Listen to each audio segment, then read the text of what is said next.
Back in Knoxville as we take a look at the Lady Vols starting lineup, brought to you by Capital One. Emma Clark in the cleanup spot, 3 for 4, 2 homers, 2 runs batted in this tournament. Homered off of Taylor Smith yesterday, where the Lady Vols offense will take on again today. It is the underclassman in the circle that gets the ball in maybe the biggest game of the year for Virginia. Well, she's been throwing the best out of any of the Virginia pitchers. We have seen her several times in this regional. In fact, we've seen her in each of the games, but this will be her first start. They love this matchup with Taylor Smith because of the way that she throws against left-handed hitters, which Tennessee has a lot of. They have been planning for this for 3 weeks. This moment, the freshman in the circle with this matchup. Now, this Virginia team has dealt with so much adversity, including injuries to 3 starters. Kelsey Hackett, one of those, injured May 6th against Pitt in the ACC tournament, has not played since and will not play today. But in Joe Harden's tip of the cap to her senior, letting her start for the first pitch, and now she will come out of the game and get hugs from her teammates. What she has meant to this program, helping them reach 3 straight NCAA tournaments, Amanda. Prior to her class arriving in Alexandria, the program had been to just 1 NCAA tournament, and she so desperately wanted to play, but because of the injury, unable to. And a really cool moment for her and her team and the fans of Virginia that made the trip to Knoxville. Kelsey Hackett and her awesome career will come to a close today on this field at the regional in Knoxville.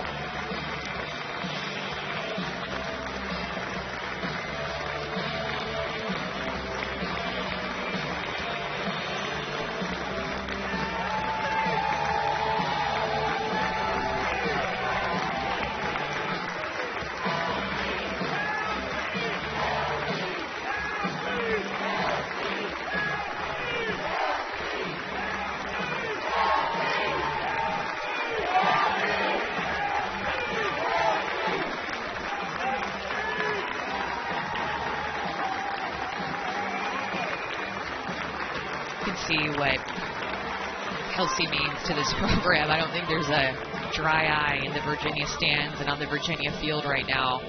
What a moment. I've never seen something like that at a regional. This is very rare, but clearly shows that they wanted to make her feel special, suffering an injury not too long ago, and now Jaden Griffith will be out in left field, who has been the replacement for her out in left field and has had a tremendous regional.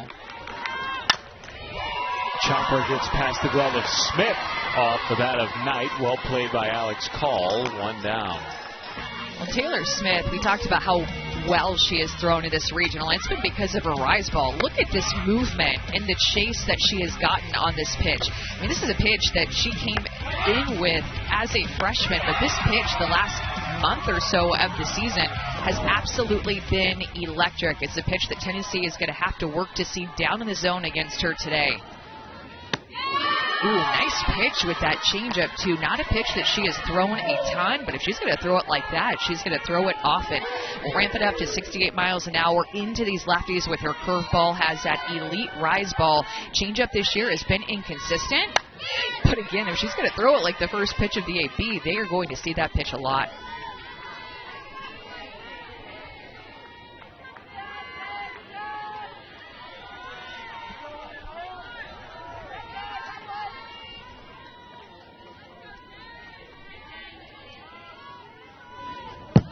Leach 2 for 6 in the regional coming into the day for a Tennessee offense that, not unlike Virginia, has shown something more in the NCAA tournament compared to their previous 10 games.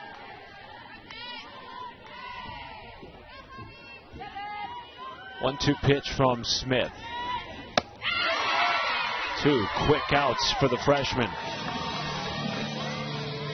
Chase off the plate here by Leach. So Leach saw a couple of change-up, a rise ball that was way over her head, and then a low rise ball with a little bit of screw action away from Alana Leach for the strikeout. I have been so impressed with Taylor Smith in the circle, just a freshman, and boy, she has not pitched like it at all.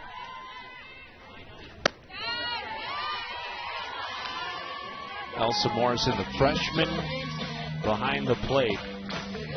It's a Tennessee offense that has shuffled its batting order quite a bit this year, particularly 2 through 8 in the lineup. Elsa Morrison has hit all over the place, but when she has hit third, this program is undefeated, and it's not a small sample size either. Batting .292 in the 3-hole with 13 runs batted in.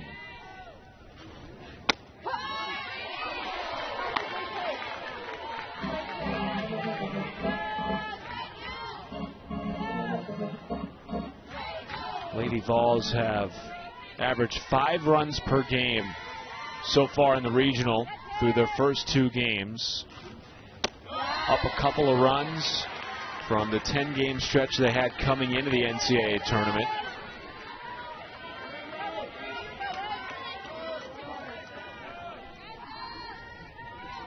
Karen Weekly made a number of changes, not only to the batting order, but to the infield. And her team has responded. Morrison drawing a walk to extend the first inning for Emma Clark. Elsa Morrison and Emma Clark have been really good for Tennessee this weekend and really turned things on. This is a Tennessee offense that we've seen had a really hot start in February, just came out and set the world on fire in that month, scored a ton of runs, and then really cooled off as SEC play went on, which of course they're facing better pitching consecutively back-to-back weekends in SEC play, but just not generating a lot of runs for their pitching staff. That's the best pitching staff in the country. It is interesting, too, isn't it? The narrative around this Tennessee team was that they were on a bit of a slide, and yet they won their last 4 SEC regular season series, including beating the #1 overall seed in this tournament, Alabama. But certainly the offensive numbers were concerning for Karen Weekly, and it's why they made a number of tweaks coming into the weekend here in Knoxville. Especially when you see what your offense is capable of, scoring over 7 runs per game, and then it just kind of trickles down throughout the rest of the year. You're like, where did our offense go? Where did our mindset go? In the air down the right field line. Could be playable for Green, and it just gets out of a reach and foul territory. I think it was a question mark for Tennessee. Their pitching staff was not a question mark at all coming into this season, but they lost a lot of big bats. Taylor Pannell transferred to Texas Tech. Kinsey Fiedler, Laura Mueller, McKenna Gibson, Sophia Nugent. Those were big power hitters for them last year that they had to replace with transfers and freshmen. 1-2 pitch. Ball gets away from Reagan Hickey. Up to second goes Morrison, and now the go-ahead run in scoring position.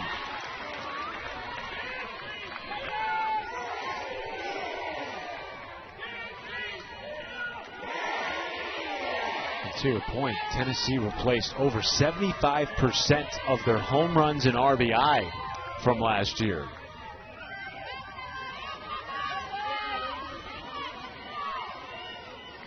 They have been led primarily this season by underclassmen. 7 of them getting significant playing time. Well, when you have an experience and youth like that, I think that's a big part of the ebbs and flows of your offense and showing some inconsistencies. Their pitching staff has been so consistent, truly the best pitching staff in the country for the entire year. The question has just been what Tennessee offense is going to show up game to game.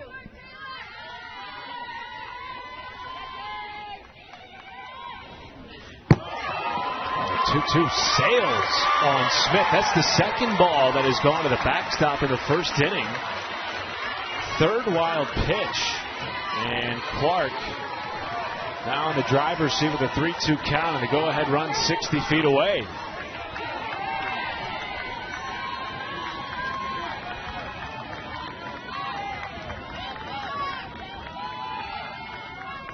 Payoff from Smith.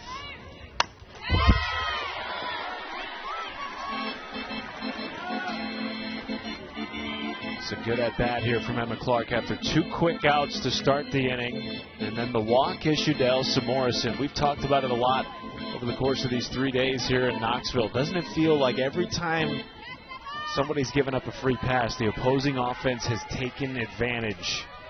Tennessee trying to do that here. In the air to left center, drifting back, it is caught right in front of the wall by Jaden Griffith, who's had an excellent tournament. That went 199 feet. Back in Knoxville, a look at the Virginia starting lineup brought to you by Capital One. 5 different Who's batters have hit a home run. The team has hit 8 total over their first 3 games of the tournament. One of those did come against Karlyn Pickens yesterday in a 7-5 defeat in the winner's bracket matchup. They will get Karlyn Pickens again today, making her first start in 22 days for the Lady Vols. Karlyn Pickens, a senior, the All-American. She's going to come at you with velocity. Approaching 80 miles an hour. She is the hardest thrower in our game. Likes to stay more down the zone with her drop ball, but over the course of her career at Tennessee has worked hard on her changeup to make that an effective pitch alongside her velocity. And will move the ball up with her rise ball as well, but really long levers as a hitter. The ball gets on top of you quickly. However, we've seen hitters catch up with her velocity. It's still going to be important for her today to find corners against a hot-hitting Virginia team. Jade Hilton, first pitch swinging over to short. Bella Foss slings for the first out. And because of her velocity that she throws with, the ball has a tendency to come off the bat even harder. So even a ground ball like that is 70 miles an hour exit velocity. Karlyn Pickens provides the power as she is the hardest thrower in her game, hitting speeds of 75+ miles an hour. No one's ever thrown it faster. 79 miles per hour and change for Karlyn Pickens. And now seeking that 80 mile per hour mark in the postseason. This is upstairs. Yeah, the hardest she's ever thrown it was last year at Super Regionals against Nebraska, 79.4. That is the record. The hardest pitch she's thrown this year was 78.5 against Alabama.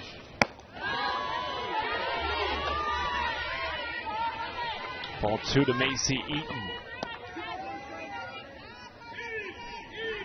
Seeking her second hit of the tournament, has been on fire, however, coming in to the regional. I was surprised to write down Eaton's stats for the regional and see that she was just 1 for 11. Does have 4 RBIs, but I feel like her at-bats have been really good. This one's lasered into left field. Well played. Backhand glove by Taylin Holly. And that will help Karlyn Pickens out. A smile from the senior in the circle. Eaton continues to stay unlucky. But here's what Karlyn Pickens is going to bring to you. 75 down in the zone, 72 up in the zone, and then a changeup at 63 to 65 miles an hour. That changeup tunnels really well with her drop ball that's 75 down, and that changeup is critically important for her to throw well. Because when that changeup is on, and despite it still being at a good velocity, 63 to 65 miles an hour, I mean, a lot of pitchers in Division I softball, that's like their average or best speeds is Karlyn Pickens' changeup speed. But it's a pitch that she has to have on to make her hardest stuff look even faster and tougher. 0-2 to Bella Cabral. Part of this upperclassmen heavy Virginia starting lineup.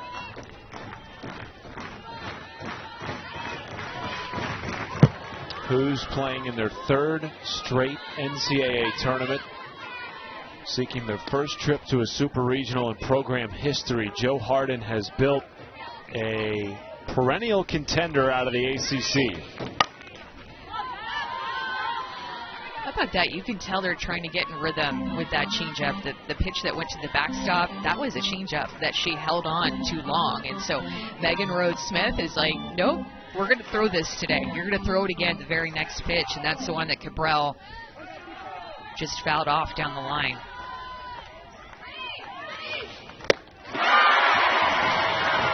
Pickens caps off a 1-2-3 first with a strikeout. When you're seeing swings and misses on Karlyn Pickens pitches, you know she's in a groove. That's how you know her ball is moving. She's moving the ball around. First strikeout of the day for Pickens on a rise ball, getting Cabral to chase out of the zone. Is that a soccer player on top of a directional blowing in the wind out there? That is... Yeah, I think the soccer stadium is just, we can see the soccer stadium just right out there in right field. Regal Soccer Stadium out beyond right field here at Sherry Parker Lee Stadium. Seats a little over 2,200. We've had great crowds on hand all weekend here in Knoxville.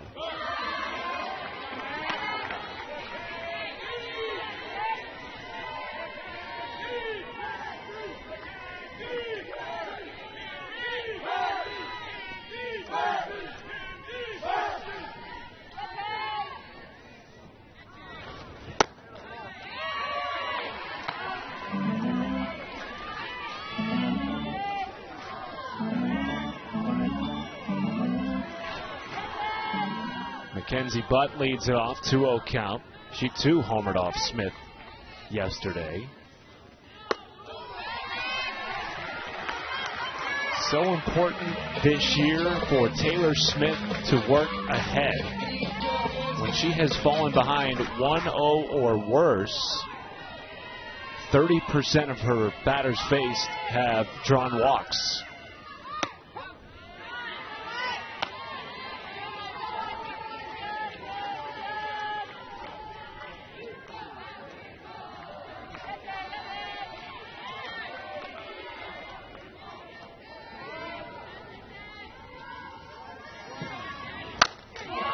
Mackenzie Butt in the air to center, drifting back on it. Hudson makes the catch on the track for the first out. As we welcome those of you joining us on ESPN2, Matt Schumacher, Amanda Scarborough with you.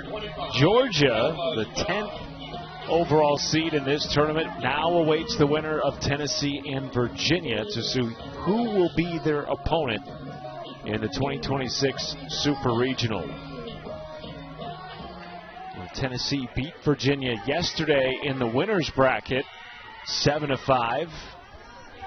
Opened the scoring with a 5 spot in the first inning. Taylor Smith keeping the Lady Vols bats at bay so far in this game. 2 quick outs here in the second inning. And Taylor Smith, the freshman for Virginia, has pitched so well this weekend. We have seen her in each of the games in relief, but Joanna Harden, the head coach for Virginia, giving her the start. She has been the hottest arm for Virginia the last couple of weeks here down the stretch.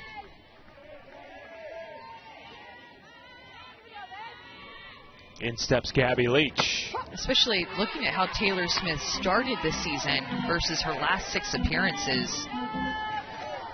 23 earned runs in her first 23 appearances. However, her last 6, only 3 earned runs given up. She has pitched over 10 innings here at the regional, only given up 4 hits. Has given up 2 home runs, so 2 of the 4 hits that she's given up have been long balls. But her stuff has looked really electric with her rise ball up in the zone, getting a lot of chases. It's going to be up to Tennessee to make her come down through the zone with her rise. 2 down, bases clear for Gabby Leach, one of 5 left-handed bats in the Lady Vols lineup. Taylor Smith has been so good against lefties this year. Her head coach Joe Harden called her the lefty specialist for the Who's pitching staff. A change-up, too, that's working. And part of the scouting report coming out of the weekend was a bit of an inconsistent change-up by Taylor Smith, but she's thrown it well early in this game. Didn't get the call there, but still a really good look out of her hand and a pitch that has a lot of potential in this game.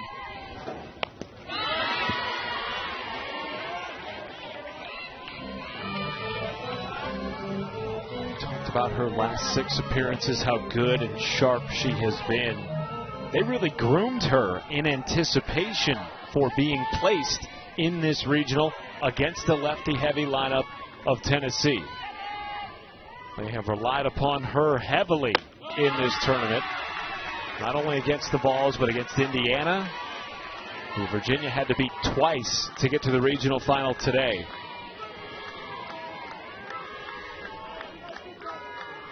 Full count to Gabby Leach. Oh, this is crushed, but high and shallow.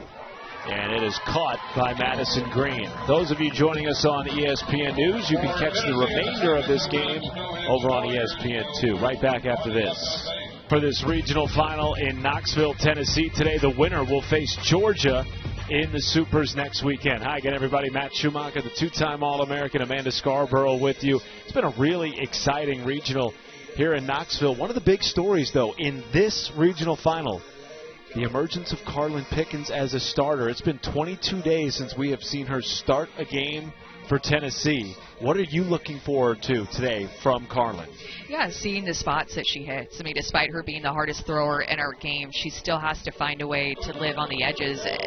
With the way that Virginia is swinging bats, they've hit 8 home runs in this regional. She's really going to get tested. And the last time that she started a game was in SEC play against Alabama, game 1 of that series, where Tennessee got beat 12-0. They got run ruled. They've used her a lot in relief. I mean, it just goes to show the depth of this Tennessee pitching staff, that the 2-time SEC Pitcher of the Year, the All-American, one of the best pitchers in the country, has not had to be that relied upon to start games because Aaron Newer and Sage Marjeko on staff with her have been so good. 0-2 to Reagan Hickey, who has 3 hits in this tournament and 3 runs batted in. Pickens has worked ahead in counts early and often so far in this game. Set the Who's down 1-2-3 in the first. Now, one of the things that Tennessee has had to deal with this season, and every team is going to deal with some adversity, but it was early in March that Karlyn Pickens suffered an arm injury when she was pitching against Belmont. In the air to left center, playable for Knight. First out of the inning. And before that injury, she was pitching like a national pitcher of the year. I mean, these numbers, 0.6 ERA. She had only allowed 1 home run. She did not allow an extra base hit in the month of February. In fact, she got injured March 3rd. And since her return, gone 7-7 and above 2 ERA, which when you look at Karlyn Pickens' stats in her career, her ERA has continued to hover around 1 for each season.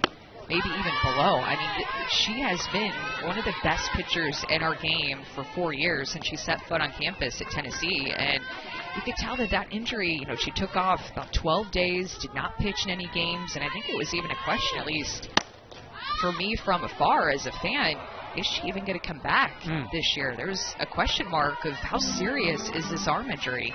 But she's just not quite been the same since that injury that she suffered on March 3rd. Can she still get outs? Absolutely. But she's just not as dominant as what we saw in February. 1-1 misses high and tight to Hannah Weismer. Well, her usage has been different too this year. Think about previous 3 seasons, 70% of Karlyn Pickens' appearances were starts.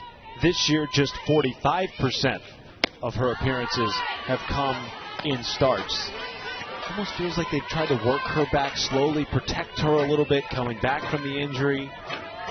And Amanda, let's face it, she has been one of the best pitchers in the game 4 years running. There is a lot of tape and study of Karlyn Pickens. First base runner aboard today for Virginia. When we asked her on Thursday coming into the regional, and we had a chance to talk to her, like, what is your focus coming into this postseason? And she said not giving up freebies, making them earn everything. So something that she's actively working on in this game and every time that she goes out to pitch is to attack the strike zone and limit those free passes, something that she feels like has hurt her since she's come back. She will take on Alex Call here, who yesterday hit a 2-run bomb off Karlyn Pickens. That was a big moment in the game. Drew Virginia back tight again with the Lady Vols. Yeah, and you see that pitch location. Elsa Morrison was set up on the outside corner. That pitch bled back over the heart of the plate, and Virginia has just been ready to hit. They have had such a great mindset. They know exactly what they're looking for. Alex Call said in the postgame yesterday after their win against Indiana, she has just believed in their plan, and you can see that with the Virginia at-bats and the confidence that they have in the box. They're sticking to their plan, hunting a certain pitch, and it's shown with the home runs that they've hit. Time called by Megan Rhodes-Smith, the pitching coach for Tennessee. We chatted with Alex Call after their win against Indiana last night. What are you looking forward to in the rematch with Tennessee? She said, we're going to bring it to them again, just like we did on Saturday. Yeah, and she also was the first to mention playing for this senior class. Yep. The senior class that's been just pivotal in Virginia's success in the past 4 years since they set foot on campus as freshmen. And Virginia natives, a lot of them are, and Alex Call just being a sophomore, but she wasted no time in mentioning we are playing for this senior class and trying to extend our season and get more game time with them. It's a senior class that helped bring Virginia to this Knoxville Regional just 3 years ago. At the time, it was their first trip since 2010 and the second in the program's history. They ended up losing to Tennessee in the regional final.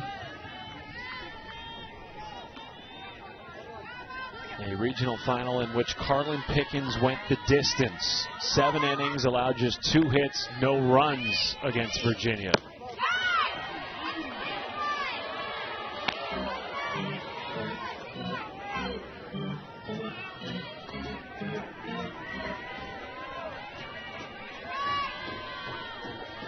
Hitters count to call.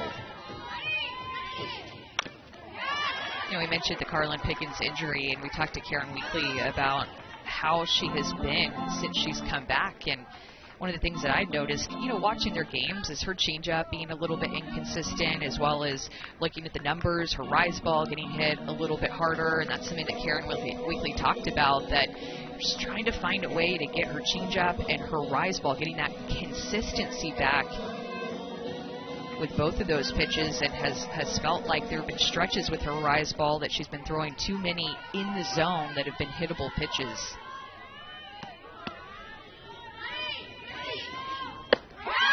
Oh, a strikeout a call. She was not expecting that pitch.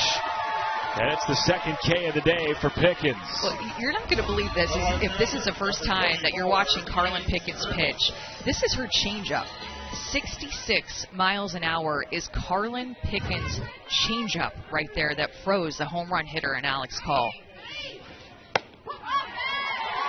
There's a lot of pitchers in this game at an elite level whose fastest pitch tops out around 66.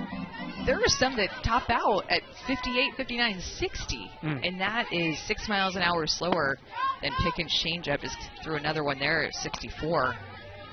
You can see her just struggling with the command of that pitch. We saw one go over Elsa Morrison's head, the catcher, and a little bit dirt, just trying to find that release. 2 outs for the freshman Jaden Griffith, who's hit 400 in the regional. Has a hit in each of the first 3 games for Virginia here in the NCAA tournament. Runner aboard, 2 down. Griffith to short, Bella Fall.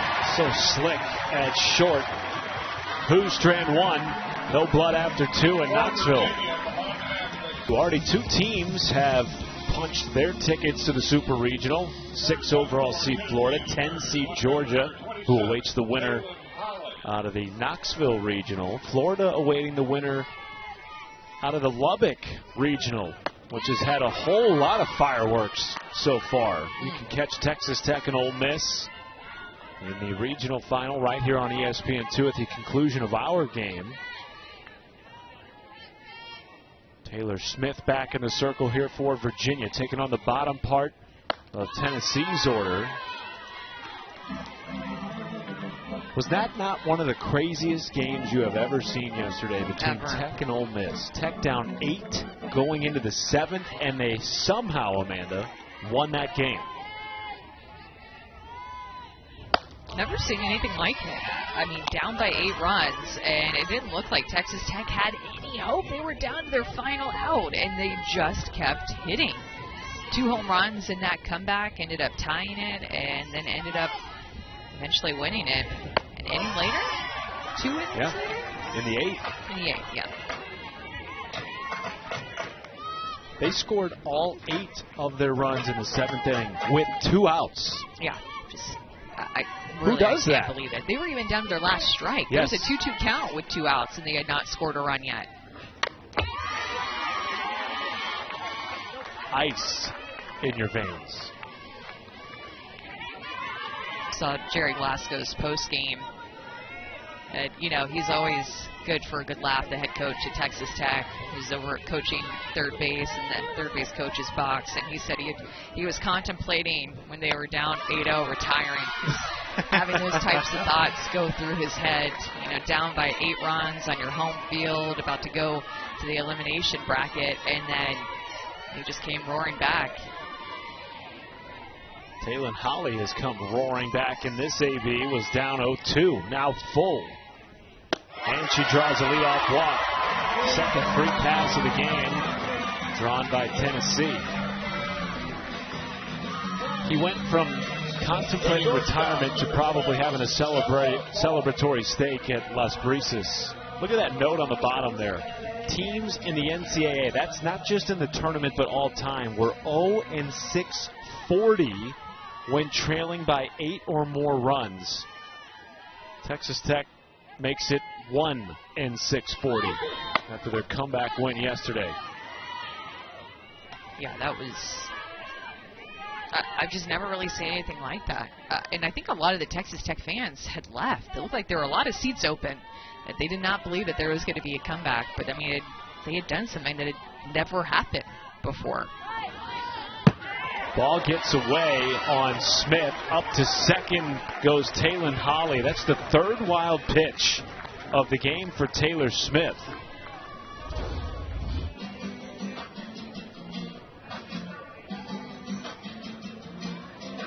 Ends up sticking in the padding there, and I think that the umpires are going to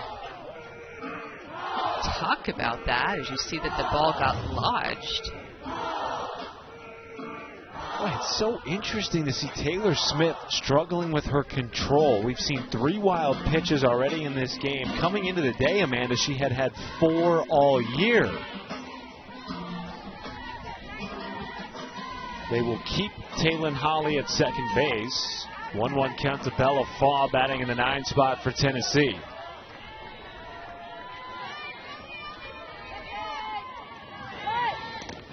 Ball gets through the 5-hole of Hickey.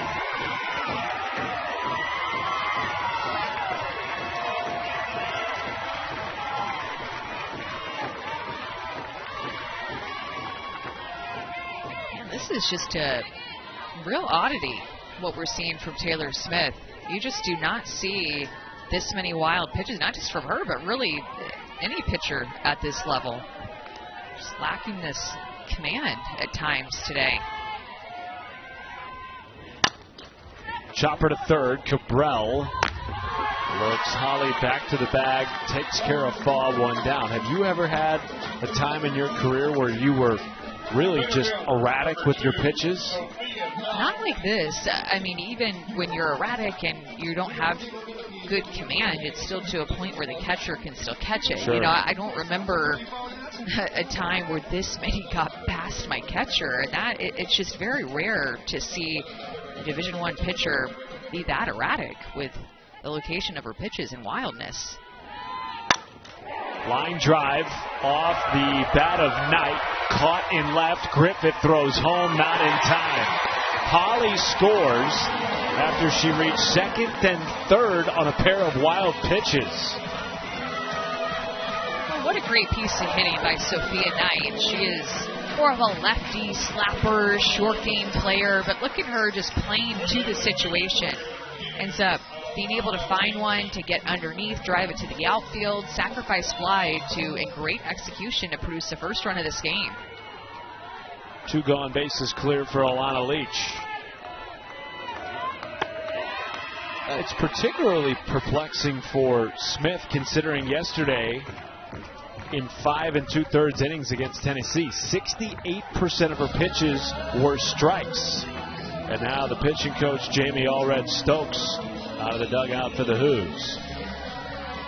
A lot has been put on her, and it has been a lot recently. Virginia has just continued to play a lot of high stakes, high duress, pressure-filled innings, and this is exactly, how they wanted to use Taylor Smith coming into this weekend. When we talked to Joanna Harden, the head coach of Virginia, she said Taylor Smith will be in high leverage innings all weekend. She loves the way that she pitched in the quarterfinal in the ACC tournament against Virginia Tech in front of 1,800 people. Big crowd, night game on their home field as Virginia got to host the ACC tournament. Felt like she really rose to that moment in the quarterfinal game, and she has been so good here this weekend.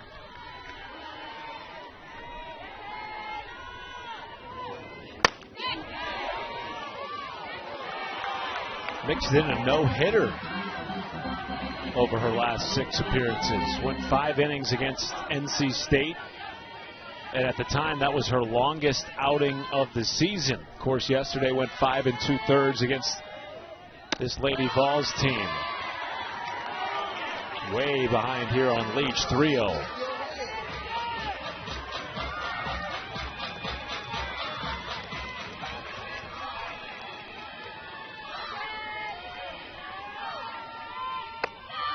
Yeah, that's a walk on 4 pitches. Second free pass of the inning. I have to believe that Taylor Smith is just a little bit fatigued today with the way that we saw her throw on Friday. Really electric stuff, good command. I mean, yesterday in Virginia's 2 games, that was a long day for them.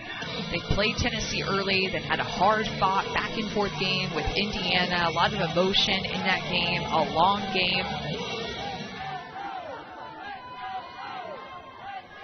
Taylor Smith was a big part of both of those games yesterday. Well, you said the word high leverage.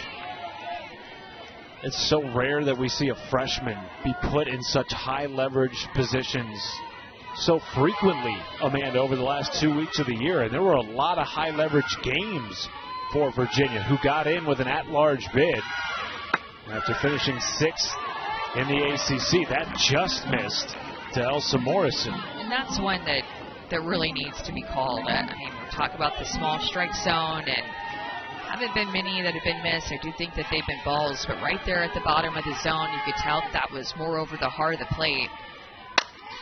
Morrison rips it off the glove of Cabral in the left with a 2-out base hit. Well, and that's why the one before has to get called, because Taylor Smith is then forced to bring this curveball up in the zone, and she crushes it. Cabral was playing right behind the bag, anticipating something to the pull side. That was 77 miles an hour off the bat at Cabral's forehand, and just a tough one for her to field, even though she was expecting something hard to come at her at the hot corner.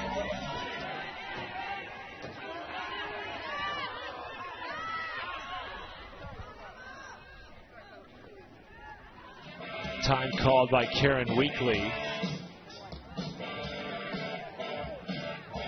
First hit of the game for Tennessee. They have drawn 3 walks. Taylor Holly, of course, earlier in the inning came around to score on 2 wild pitches and a sac fly to left.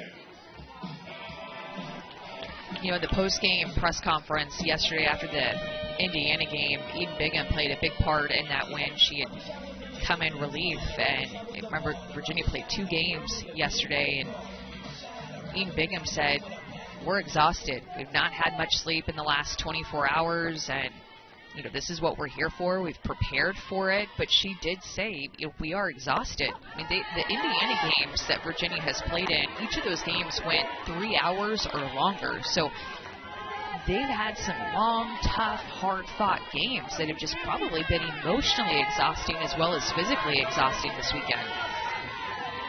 Late into the night as well. Up the middle, could be a double play. Rather just needing one there with the 2 outs. Stepping on the bag call. And Tennessee strands 2. They do get 1 though in the 3rd, and the ball is strike first. Regional final pitting Tennessee and Virginia, getting set to start the bottom of the 3rd. Vols with a 1-run lead. Now joined by the Cavalier head coach Joanna Hardin, making her 3rd straight trip to the NCAA tournament. Coach, you played some really intense games this weekend. Couple of late nights. Yep. What have you and your staff done to keep your team fresh, given all the ball you've played so far this weekend? Oh, man. Our theme for the year has been competitive greatness, and it's on display. You get up, you grind, you hustle, you get after it. You get a bagel, you get some peanut butter, and then you get going. We just have worked all season for this. So, you get a horse, and we just keep knocking, keep knocking. A good friend of mine always says, just keep knocking, and the door's going to open, and that's all we're doing right now. Speaking of the horse, you guys have hit 8 home runs in the regional this weekend. Where do you feel like this power surge is coming from with all these home runs from your team? I think we're seeing great pitches, and we're on time for them. So that's, Coach T does a great job of getting them ready to go, and I think we've just hit some mistakes and we haven't missed. So that's the name of the game right now. The pitching is unbelievable here and all over the country, and so, once you get a mistake on the plate, you've got to be on time and ready, and they've done a great job of that, and so we're going to keep looking and hunting. Is all that baggage getting heavy for you? I'm used to it by now. I haven't had the horse yet, so, here we are. I've been training for this all year. That's right, Coach. Appreciate your time. Thank you. Go Hoos. One thing that... Oh, no, she's still going to be listening to us. Good job, Coach. I'm sure those biceps are burning right at the same time. Can't take the headset off because the glove is still on it. Oh, my gosh. But one thing that Eden Bigham talked about also in the post-game press conference when she said how exhausted they were, that to prepare for this regional, they spent late nights inter-squatting until 10 o'clock last week, and I think they probably looked at the game time and schedule and realized that our regional was one of the latest to start every day, so she had them practice late and inter-squad to emulate playing under the lights and being up late. Eden said also, we play well under the lights. Obviously going to be a day game today, and if it goes to Game 7, the if necessary game also be a day game, but they prepared for this.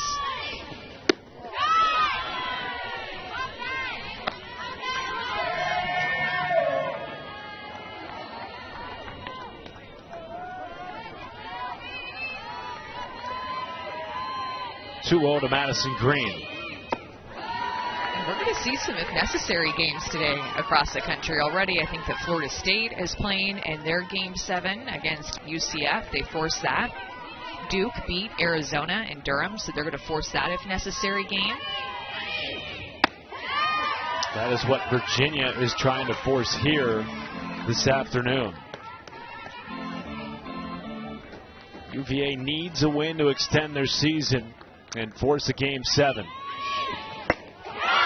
Strike 2 after Pickens fell behind 3-0. That is a crisp pitch to the inside corner. When you're talking about locating 75 miles an hour, it needs to be on a corner just like that she threw to Green. Look at how much space Green has given herself on the inner half, and still Pickens is going to be able to go to that drop ball. So Karlyn Pickens getting herself right back into the count. This is strike 2, 75 miles an hour. Boom, paints the corner, and then she gets her to chase with this drop ball also inside.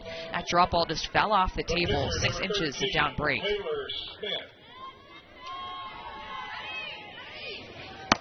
Taylor Smith comes up in the 9th spot. Got her first hit of the season last night for UVA in the win against Indiana. We mentioned the offensive explosion in our conversation with Joe Hardin for the Hoos in this tournament. It has been significant. They hit .221 over their last 10 games, averaging under 4 runs per game.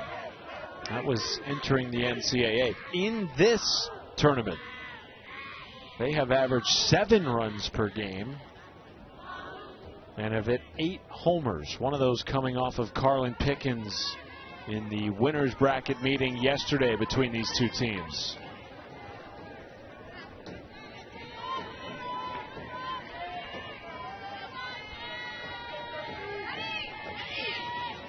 Yeah, when you look at their numbers for the regional, like you were just talking about, their batting average isn't all that different from what they've hit on the season, but it's the slugging percentage and the home run rate and how many runs that they've been driving in with one swing that is really what jumps off the stat page.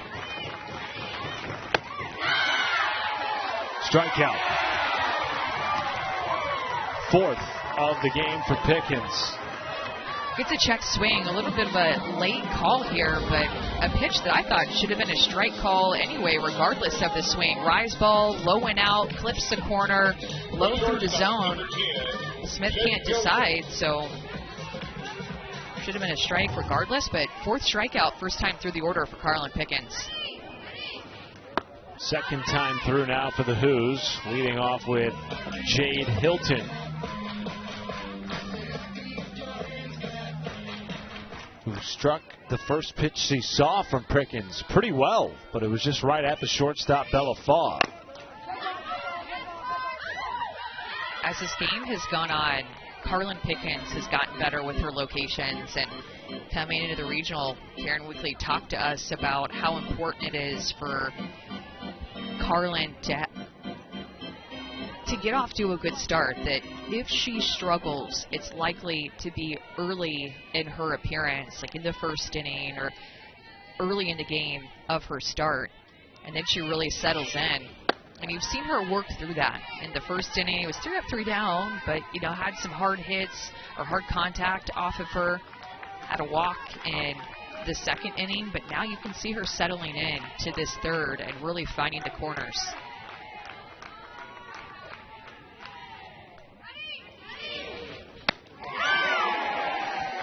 First start for Karlyn Pickens since April 25th against Alabama.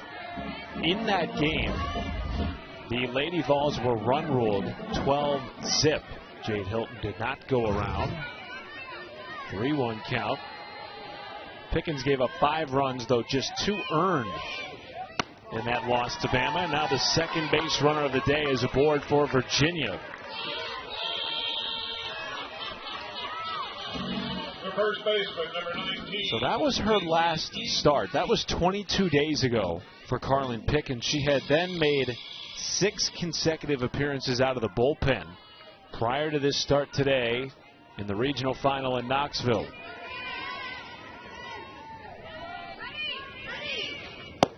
Hilton's going to go. Throw down from Morrison is late in the game-tying run in scoring position. And that is significant because, as Amanda alluded to, Virginia, while their average has not wowed, they've been exceptional in situational hitting, batting .524 with runners in scoring position in the tournament. It's a well-located pitch there, and talked about this in Macy Eaton's last at-bat, but just 1 for 12 in the regional, but a lot of hard contact. It just has been a weekend where she's not had a lot of luck results-wise and in the hits column.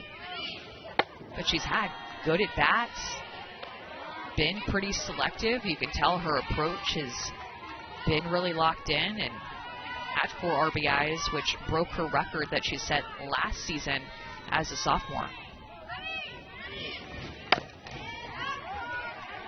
She has had a career year at the plate, not just breaking the program's single-season RBI record, but entering the tournament, her batting average was up 100 points from last year.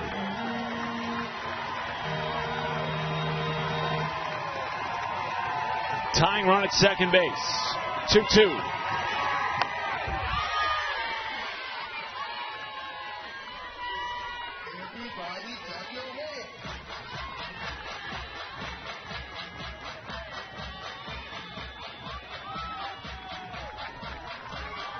First team All-ACC first baseman against the 2-time SEC Pitcher of the Year. 50th pitch for Pickens.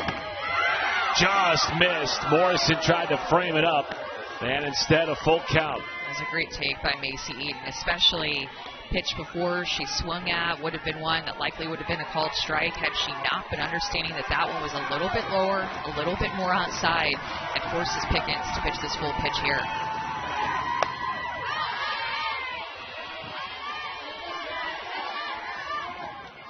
Well, you mentioned it. Macy Eaton's numbers haven't been on pace in this tournament with what she has produced throughout the course of the regular season, but she still has not struck out in the NCAA tournament. Putting together a good AB here against Pickens. Shoots it into left center. Down for a base hit. Hilton will score. Eaton digging for two. She is in with a double to tie the game in Knoxville.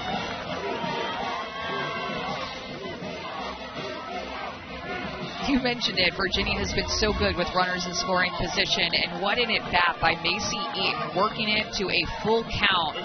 Gets this pitch and doesn't get all of it. She's had harder hit balls in this regional, but nothing to show for it, and finally she gets one to fall. Hilton got herself, remember, into scoring position with that steal and ties up this game. And now the go-ahead run in scoring position as Bella Cabral comes to the plate. After Virginia's 11th two-out hit of the tournament. 1-0. Cabral pops it up behind home. It'll find the seats.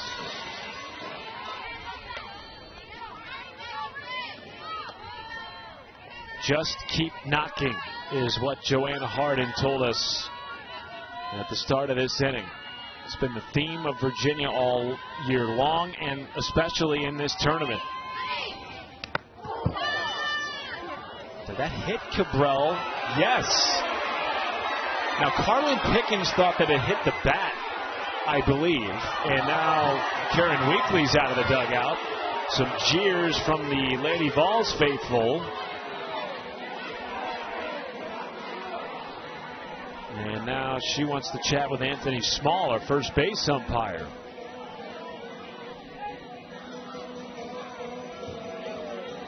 It was hard to tell, Amanda, live, but it sounded almost like that pitch made contact twice.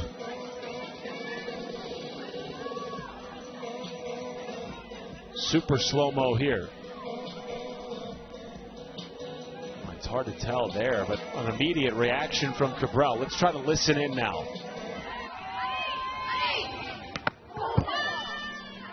Did you hear two there? I thought I did hear two. Yeah, the shoulder for sure, but then it sounded like something just before that. But she definitely, felt every part of that 75-mile-an-hour pitch into her shoulder. It's possible it could have been the chest protector of Elsa Morrison, the second sound. Yeah, and Karen wanting to know if she actually attempted at this pitch with a potential check swing strike call there as well, and it seems like that's really what Karen Weekly is mostly asking about. I think it would be one of those questionable check swing calls that sometimes you're going to get go your way, sometimes not. If she offered at it and the ball hits her, that would be a strike. That pitch reached nearly 75 miles per hour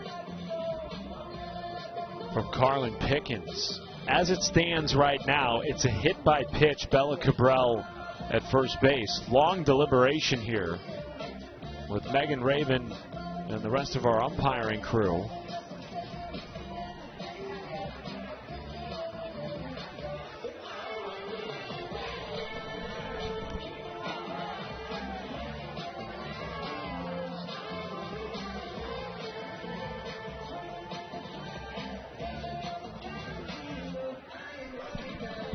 And now an explanation for Karen Weekly. That looked like a hit by pitch to me. I feel like this is the right call. They're talking it over. I want to make sure that nobody else saw anything different. They're explaining it to Karen Weekly about the conclusion that they came up with, and you can tell that she's motioning with her body as if there was a swing into that pitch.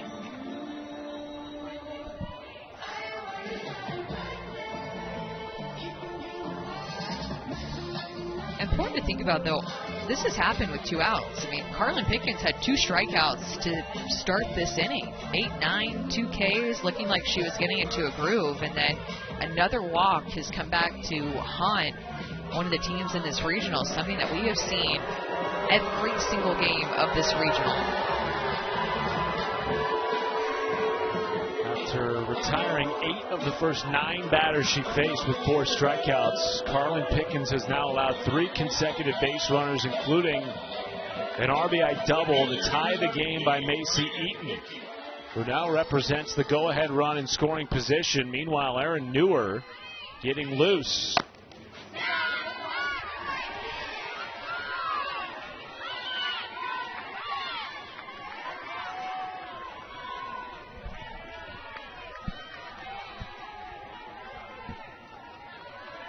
Oh, 1 to Reagan Hickey.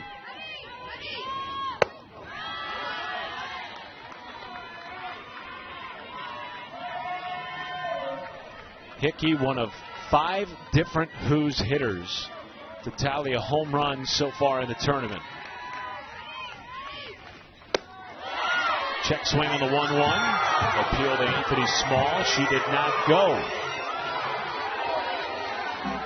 These check swings are important for Virginia, that they're able to hold their barrels back. I mean, not swinging through those and helping Karlyn Pickens out, that's a big deal. I mean, it might seem like something small in the whole scheme of things, like, oh, a check swing didn't go your way, but their ability in that quick reaction to decide whether or not 75 miles an hour coming at you that they're going to swing and hold back is so important to success in their at-bats. Low ball 3. And another full count. The 3rd this inning for Karlyn Pickens.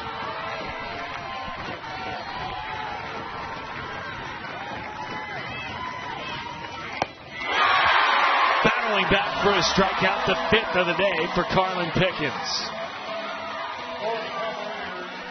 With a spot in Super Regionals on the line, these 2 teams are going to be digging deep. There is going to be moment after moment, like Karlyn Pickens stepping up for this strikeout here with 2 runners on to get out of the inning after Virginia ties it up. 3 teams have already punched their tickets to this year's Super Regional. Oklahoma has the nation's longest active Super Regional streak at 15, followed closely by Texas, the reigning national champions. And Georgia punched their 4th straight Super Regional ticket today. They await the winner of Tennessee and Virginia. Tennessee seeking their 4th straight trip to a Super in a 1-1 battle here with Virginia, top 4. And Taylor Smith back in the circle for the Who's, who have never been to a Super. You know that Georgia might secretly be pulling for Virginia here for the simple fact that if Virginia wins, then Georgia would get to host that Super Regional. But if Tennessee wins, with them being a top 8 seed, then Tennessee would be hosting Georgia for that Super Regional matchup.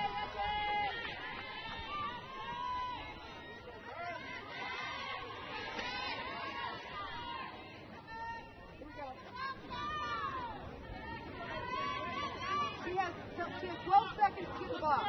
Okay.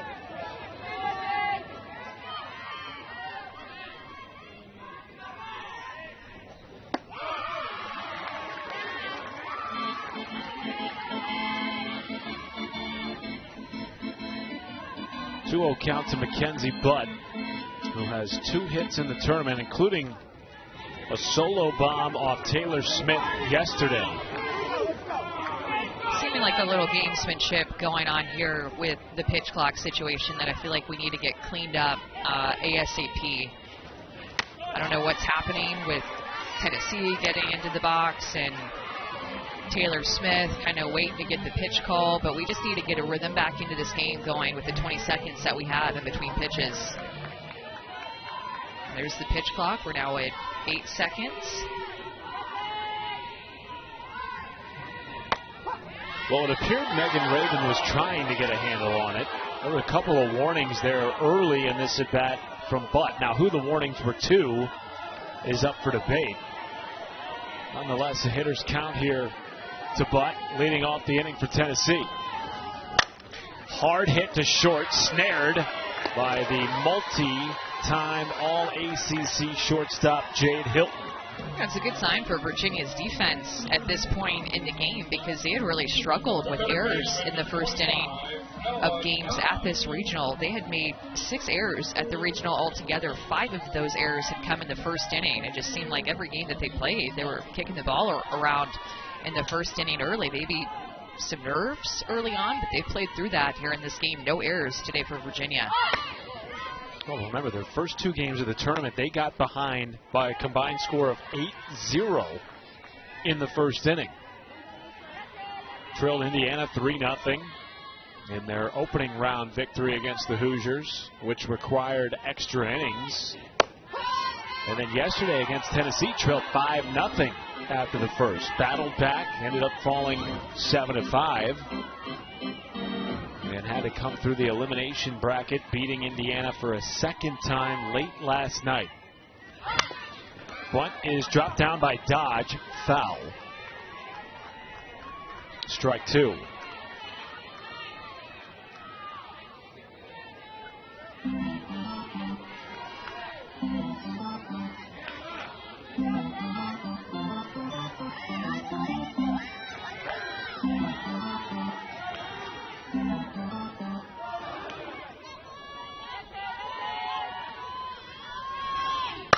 Dodge rips this into right field for a 1-out single.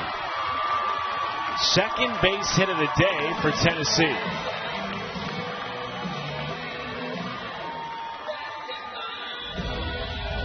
It's a 1-2 count. You can see the pitch location here by Taylor Smith. That is just out more over the heart of the plate, not up enough with that rise ball that's been so effective. And been talking about her last 6 appearances and only given up 3 earned runs coming into this game. Just that rise ball has been a big part of her success.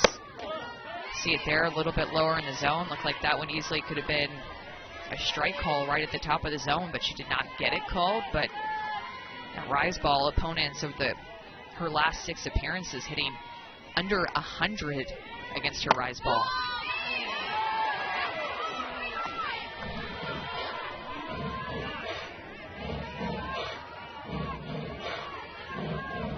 One count to Gabby Leach. It's going to be a glove change here, it appears, for Virginia's second baseman, Alex Call. Third glove. Interested in that. That is another thing you don't see every day, a little glove change in the middle of an inning. I'm wondering what happened there to her normal glove.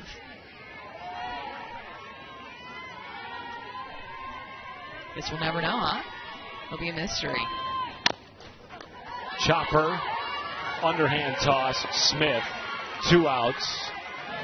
Dodge advances to second base, and now the go-ahead run in scoring position for Tennessee. Number 27, Karlyn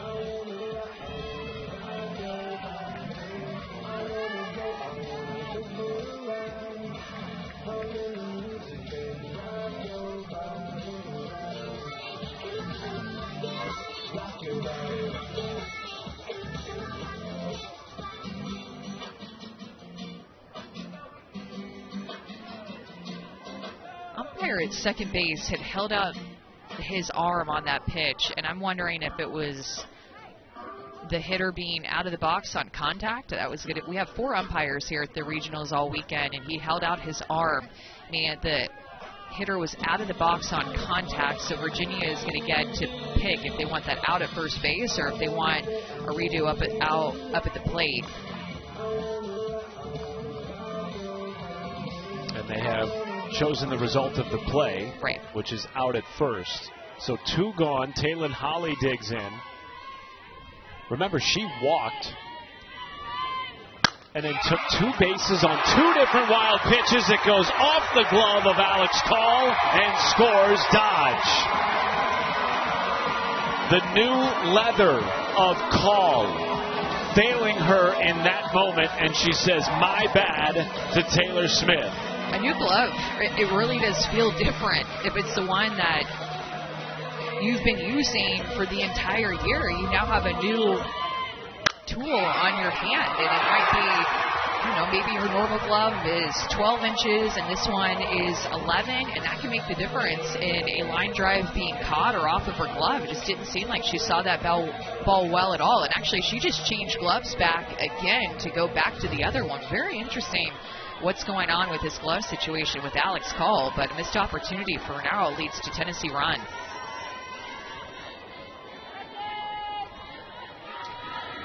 Seventh error of the regional for Virginia.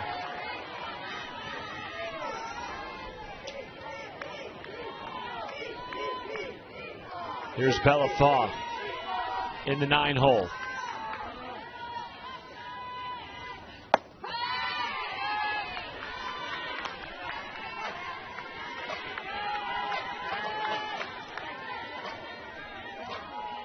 Virginia has scored in 3 different innings against Tennessee so far in the regional, dating back to yesterday. Tennessee has scored in the following inning all 3 times, as they did again here in the 4th. Lady Vols again with a 1-run lead. Welcome back to Knoxville. Regional final between Tennessee and Virginia. 1-run lead for the Lady Vols, who just need 1 win today to advance to their 4th straight Super Regional. We are now joined by Karen Weekly. Coach, appreciate your time as always. Messaging to your team coming into this game and a rematch of a highly competitive game yesterday against Virginia. Nothing yesterday mattered. That game's history could have been 10 years ago, and we couldn't focus on that, couldn't focus on the results and think we were going to come in here and just get a win again. Both teams have a dream in front of them. Both teams are going to fight tooth and nail, and honestly, it's going to be the warrior that surrenders the outcome the most and can just stay in the battle pitch to pitch without getting lost in the scoreboard.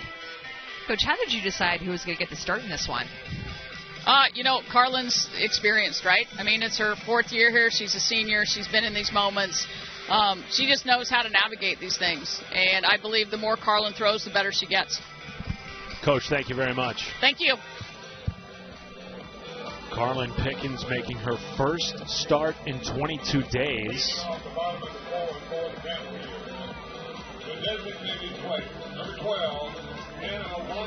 Has looked sharp mostly, however, second time through the order, things got a little bit hairy. Walked a batter, gave up a double, then hit a batter. Set down 8 of the first 9 whose batters she faced. And then allowed 3 in a row to reach in the 3rd. That is how Virginia got a run back in this 2-1 game as Hannah Weismer swings through strike 1. Looking at her numbers year over year, Karlyn Pickens, her walk percentage is the highest that it's been in a year in her career at 11.2%. But her K percentage is also the highest it's ever been at almost 34%. However, at the same time, the amount of home runs that she's given up, that home run percentage is just about double what it was in the last 2 years. So giving up more home runs, walking more people, but at the same time striking out more people, so able to work out as some of those jams because of that high strikeout rate. Has 5 strikeouts today. Has given up 3 homers over the last 6 appearances, including to Virginia yesterday. 2-run bomb by Alex Call, who awaits on deck, batting second in this inning for Virginia. It's kind of cool because Karlyn Pickens told me last year that every day, or every game day, I should say, her dad will send her a text with the game day keys to success. And oftentimes it's a unique, or not oftentimes, every time it's a unique message that he sends to her before the game. Sometimes it's play like a 10-year-old little girl. Like that's always been the mantra, is to remind her of that, is that's not going to feel good going into Weismer's leg. But he'll text her on every game day, and he caught her up until her sophomore year. Her dad was still catching her.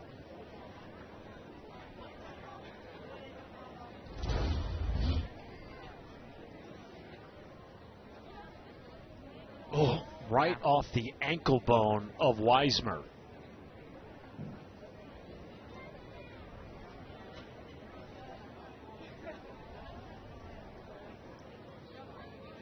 She pointed into that dugout too, Amanda, saying, I need some help. You know, oftentimes with a drop ball pitcher, when they throw their drop ball inside, you see these things happen. It's the swing path and a drop ball coming in low and inside, and the way that it hits it, it just goes directly into that front leg, and it feels terrible, especially a pitch coming in at 75 miles an hour. You saw how quickly she went down. She's old school. No ankle guard for Hannah Weismer. It's a Virginia team that has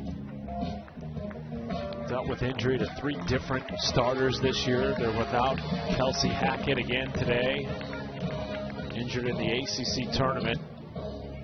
Hannah Weismer is going to stay in here, despite the hard foul off the ankle bone.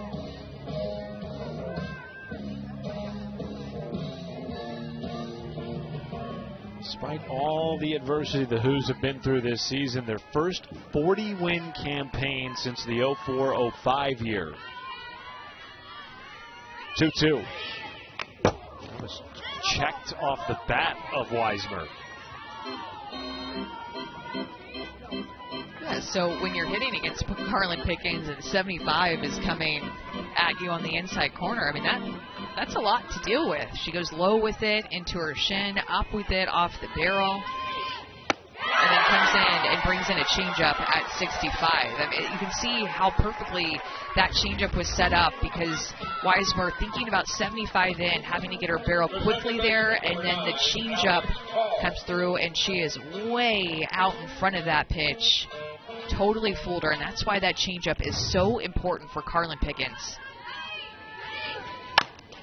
Call on a hop to Dodge, who made the move over to third base from second base at the beginning of this tournament.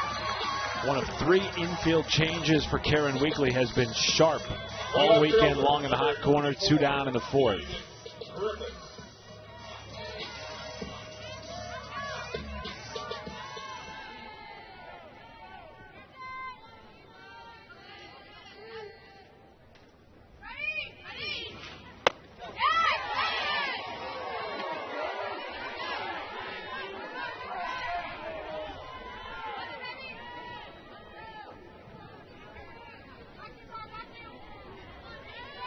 'Jaden Griffith riding a 4-game hit streak.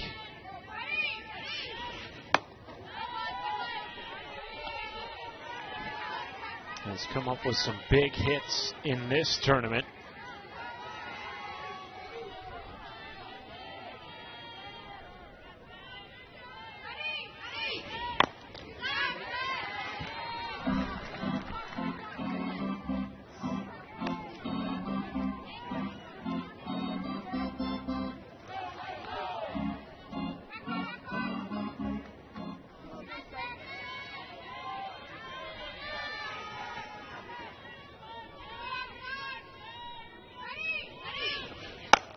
One is sent into right field, and a 5-game hit streak rolling for the freshman.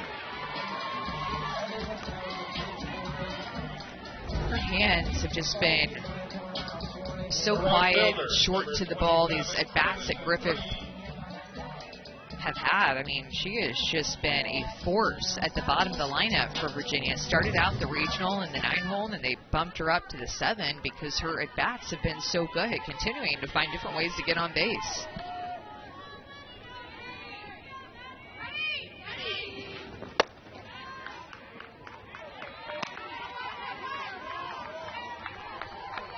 Griffith can run, has 5 stolen bases this year. Meanwhile, a 1-0 count to Madison Green. Oh, that hit Green. And she will take her base.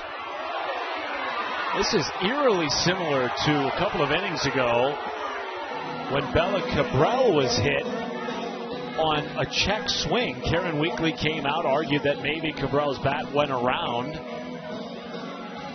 Not much of an argument this time, though, from the Tennessee head coach. And now 2 on and 2 out for Virginia. You can see how far off the plate that Green is as well. And the umpire, had said that hit off of her stomach. It actually hit off of her elbow. It does look like she held the barrel back, and that ball was fully in the batter's box, as you can see how far off that Green was off of the plate. So another 2-out hit by pitch. There's been a free pass in every inning now, except the first.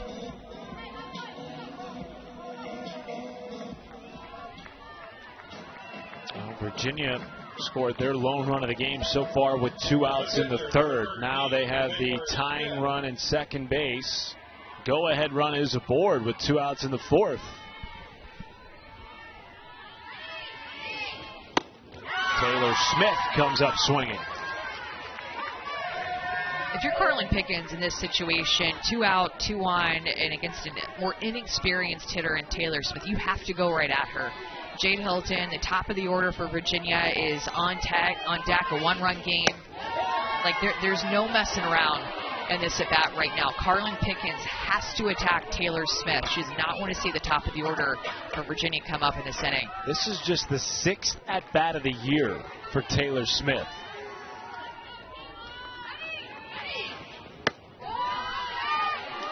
Got the first hit of her season last night in a win against Indiana.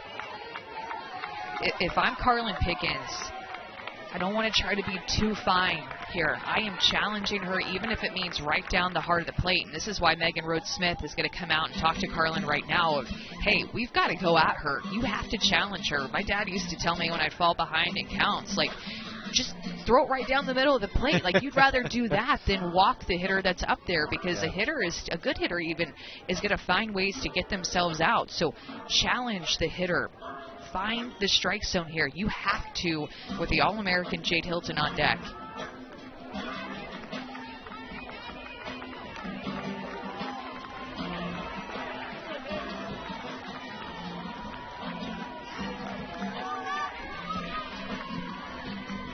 Four free passes today for the 2-time All-American pitcher Karlyn Pickens. Behind 2-1 to Smith. 3-1.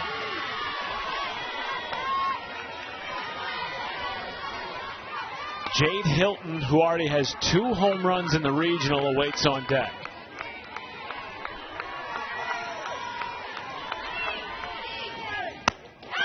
And that misses, ball 4. Pickens cannot believe it. That's not a strike to me. I mean, you have to make it more obvious for the umpire, who has been a little bit inconsistent, to call that a strike. There's no reason to not get more of the plate. You just don't want to try to be too fine in this situation, and this is being way too fine. Challenge her, not here, but down the heart of the plate. Make her put the ball in play.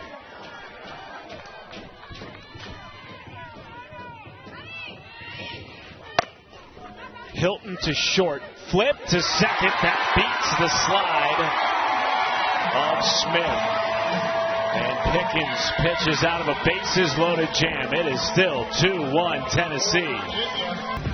Oklahoma City, the epicenter of the college softball universe and home to the Women's College World Series, awaits the final 8 teams. We will whittle it down to 32 by the end of the day. Women's College World Series begins Thursday, May 28th, noon Eastern on ESPN. For more information about the Women's College World Series, you can go to NCAA.com, the official home of all collegiate championships.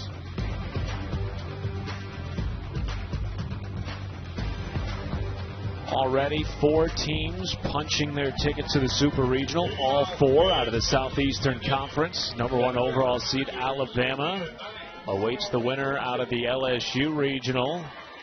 Texas awaiting the winner out of College Station. Florida will match up with the winner out of Lubbock. Ole Miss and Texas Tech will play later on today right here on ESPN2. And Georgia will face the winner of Tennessee and Virginia. Taylor Smith, 5th inning of work, off the glove at first of Eaton and into right field. A leadoff base hit for Sophia Knight. After that last half inning, Karlyn Pickens and the pitching coach Megan Rhodes-Smith went into the bullpen together, had a long chat, just kind of talked things over. Karlyn Pickens looked pretty animated in the bullpen, and she's going to throw some here with her pitching coach and just try to probably figure out some command issues here.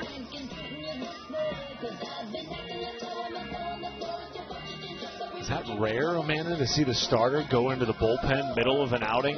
She's thrown 75 pitches. Yeah, not very rare. You'll see, especially a pitcher that's just trying to figure something out, you'll see them go down to the bullpen. That's when you know that something's a little bit off. I mean, I feel like that's definitely a flag that is waved that I need to go down there and work on some things, and not something that I did until my freshman year when I had a tough outing, and Coach Evans was like, my head coach at A&M was like, you're going to go to the bullpen and work that out, right? And I was like, well, I wasn't going to. I didn't know that was an option, but I'll run down there right now.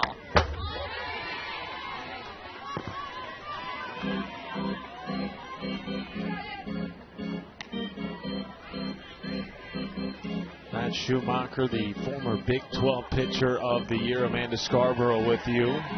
1-run lead for Tennessee in the top of the 5th. The base stealer Knight aboard for Alana Leach.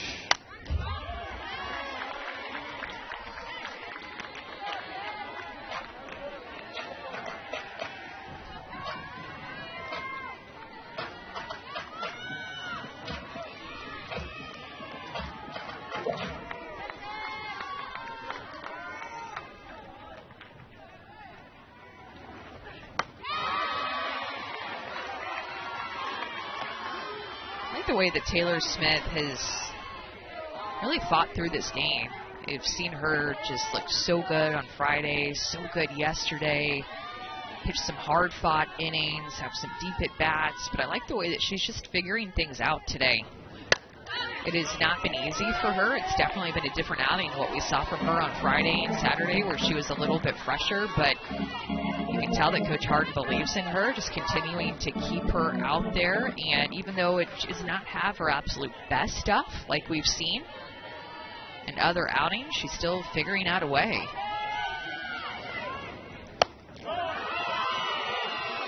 Almost induced a swing there from Leach.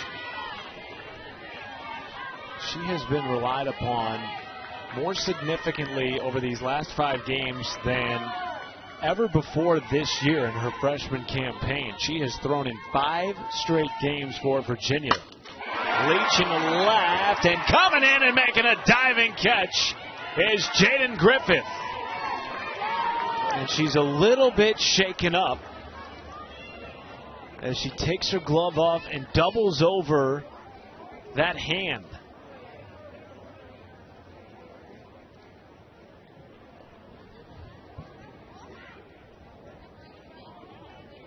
Maybe jammed it, Amanda, as she went into the grass to make that catch.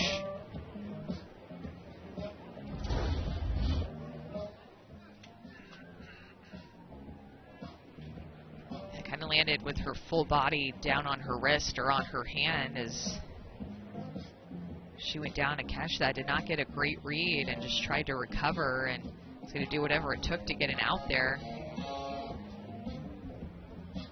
Virginia's already down a starting outfielder. Kelsey Hackett has not played since the ACC tournament. Suffered a season-ending injury. They've already had to make some shuffles in the outfield.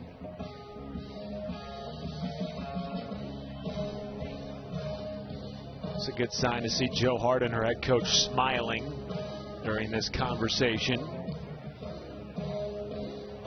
Boy, how good has Jaden Griffith been? Riding a 5-game hit streak, 4 of those in this tournament, and she's made some excellent plays out in left field as well.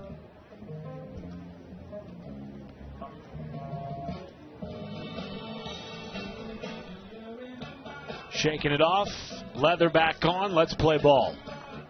Yeah, she wants to make sure that she can squeeze her glove. You think about what a jammed finger or a jammed hand kind of feels like. You want to be sure that you can squeeze your mitt in the event that the ball comes out to you. And it's come out to her a lot in this tournament. That was the 8th putout for Griffith.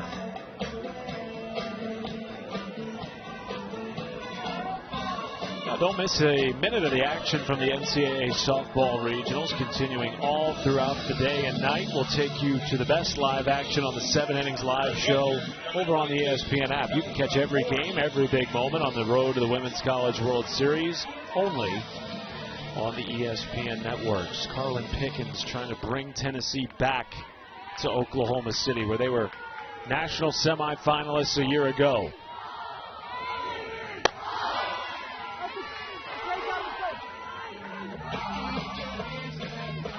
One count to Elsa Morrison, who has twice reached today against Taylor Smith.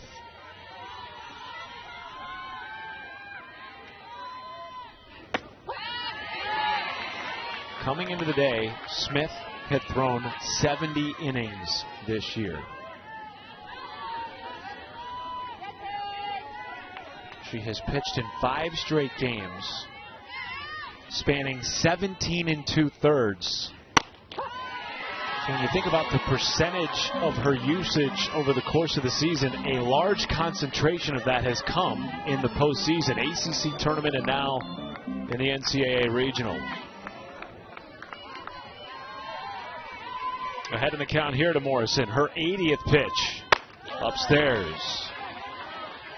And when she's throwing that rise ball that she throws so well and usually gets some good chase on that pitch, Tennessee has done a good job of making her bring that pitch down in the zone. Haven't chased very much at all against that pitch. They've been very prepared for it, but that has 13 to 15 inches of vertical break. You see a chase there by Morrison, but I mean, that rise ball that she throws has very good movement to it.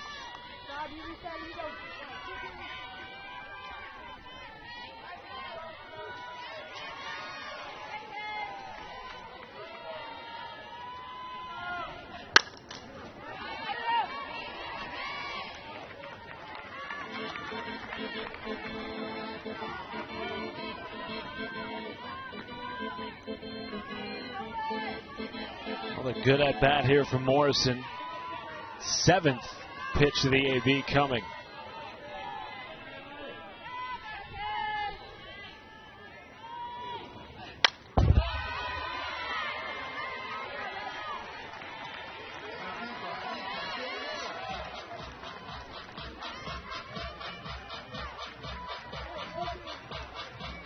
Freshman from right here in Knoxville, Tennessee.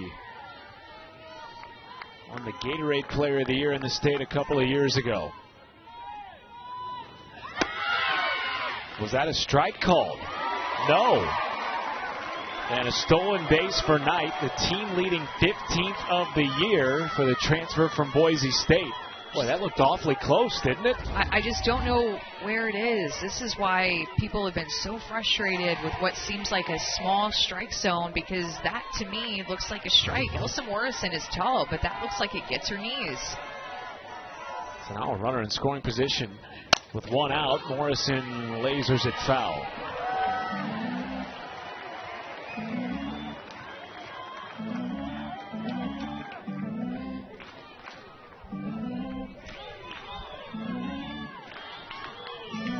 Tennessee needing some insurance, perhaps, feeling it anyway. 0 for 4 so far with runners in scoring position against Virginia.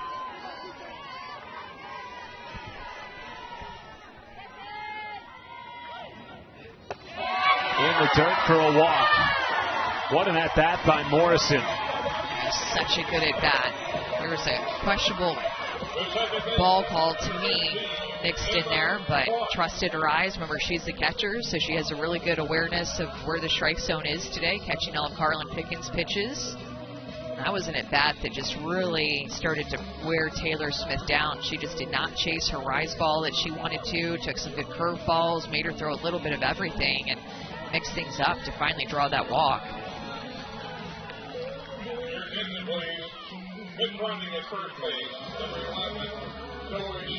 Zoe Schuler will come in the pinch run for Morrison at first base as Emma Clark comes to the plate here. Homered off Taylor Smith yesterday.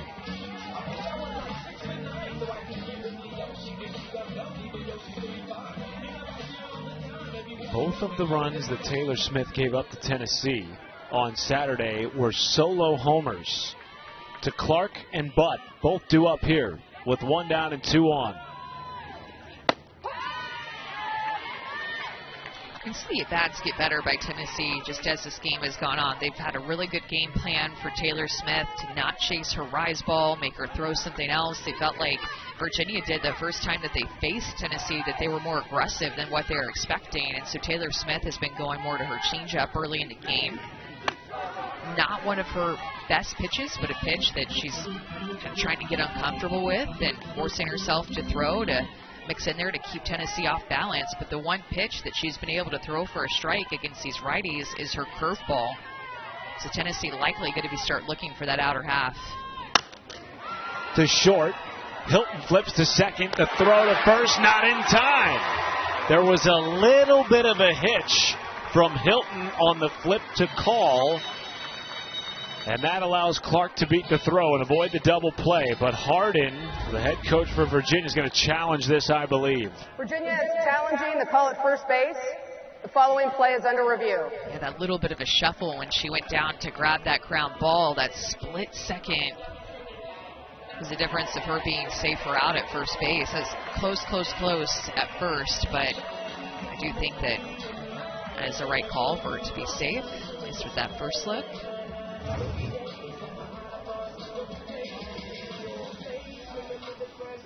That was a hard hit ground ball too. That exit velocity was 79 off the bat. So great opportunity to turn a double play. Good hustle by Emma Clark to get down the line. She runs well, but it was that extra shuffle at second base by Hilton that made this a close play. I don't know if there's enough to overturn that for me. Just, again, a game of inches for Virginia's infield, Amanda. They have yet to turn a double play in this regional. They've been close a number of times. That's a great look right there. Just getting the front of the bag. Great job by Emma Clark to get the front of the bag with her front toe.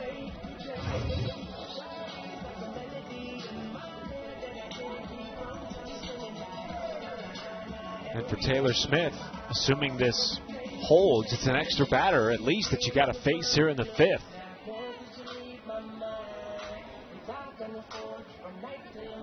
In her longest outing in a month, at least in terms of pitches thrown.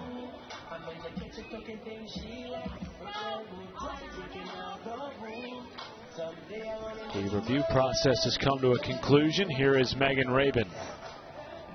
After review, the call on the field is confirmed. The runner is safe.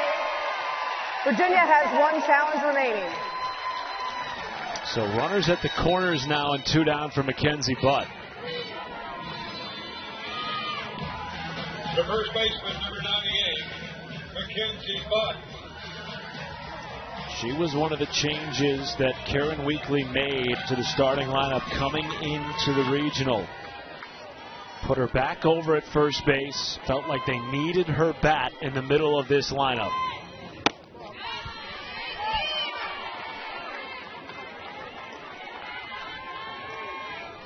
And you know Karen Weekly is thinking about this situational hitting opportunity for Butt, hoping she can come through. They have left 15 runners on base so far in the regional. 1-1. A one-run lead in the year of 2026 with offenses being the way that they are just does not feel comfortable, even if you have the best pitching staff in the country. And what have you said all weekend? It matters who bats last in the postseason. And in this game, Virginia is the home team. They will bat in the bottom of the 7th. 1-1 up the middle, and Butt delivers. An RBI base knock, driving in Sophia Knight.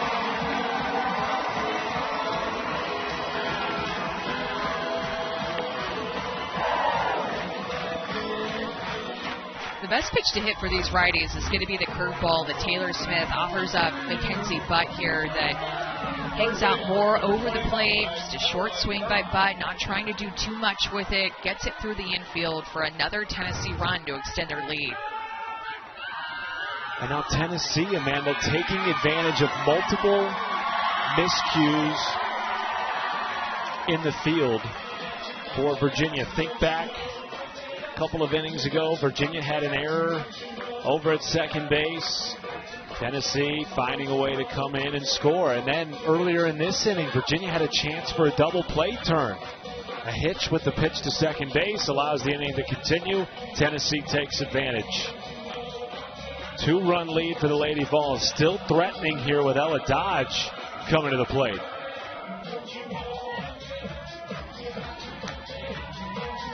You can see how much confidence that they have in the freshman of Taylor Smith. And there's even 2 seniors sitting in the wings in the bullpen with Courtney Lane and Eden Bigham. And Eden Bigham's in the bullpen right now, just kind of hanging out. But this is how much that they believe in what Taylor Smith offers, that even deep into this game, 3rd time through the order, they're continuing to keep Taylor Smith out there.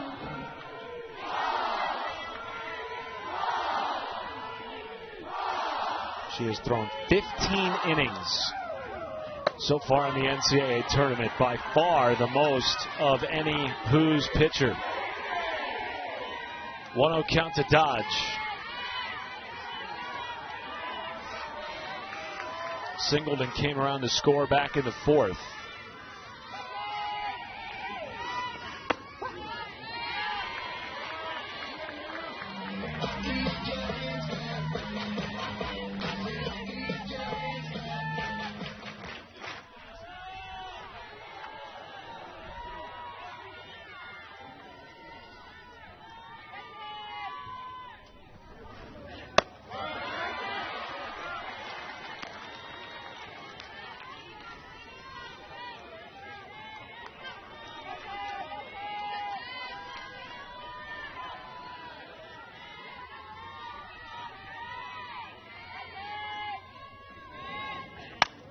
You heard Karen Weekly in our mid-game interview talk about the team who surrenders the outcome best is going to win this game. Surrender was Ella Dodge's word coming into this season. Had a total mindset shift in her sophomore campaign, coming off a big freshman year in which she was electric in the postseason run for Tennessee.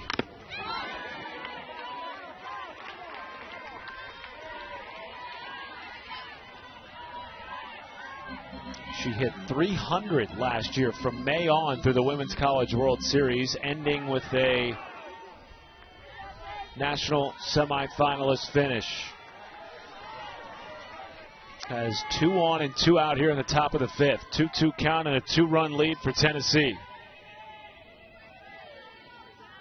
And Reagan Hickey calls time. Again, here we are back with the timeouts call, but I've seen that a lot this weekend. I've actually seen more violations, action clock violations this weekend across a lot of the different games. I'm surprised that we aren't getting any here.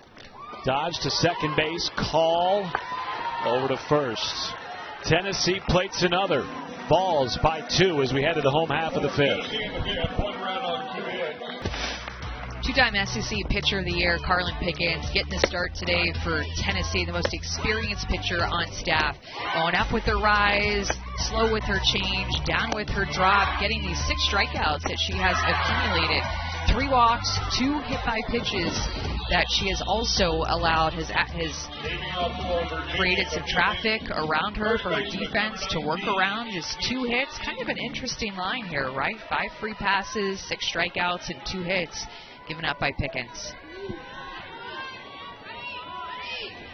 Got some extra work in the bullpen during that last half inning when the Tennessee offense was out at the plate. After struggling with her control a little bit over the last 2 innings.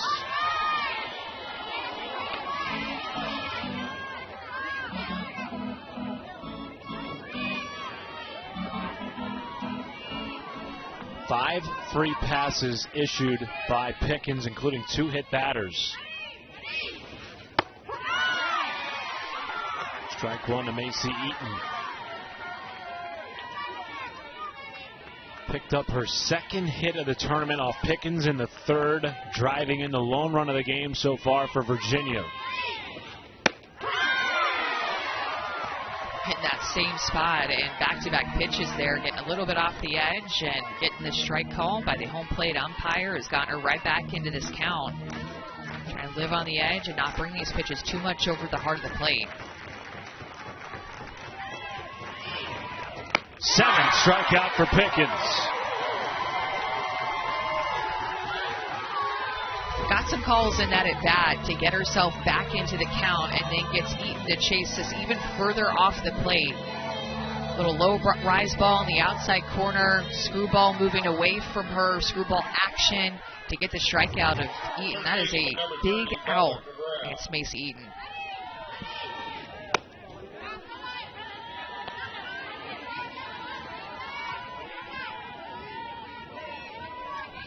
One-zero count to Bella Cabral.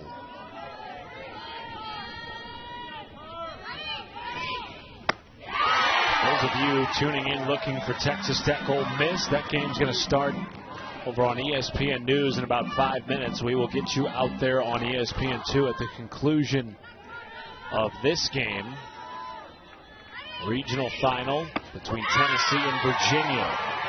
Another 2-strike count here to start the 5th for Pickens.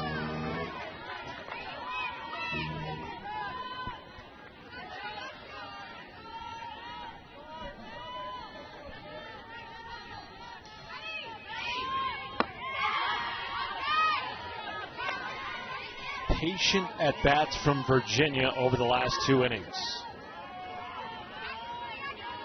First 2 innings, just 29 pitches for Pickens. Next 2 innings, over 34.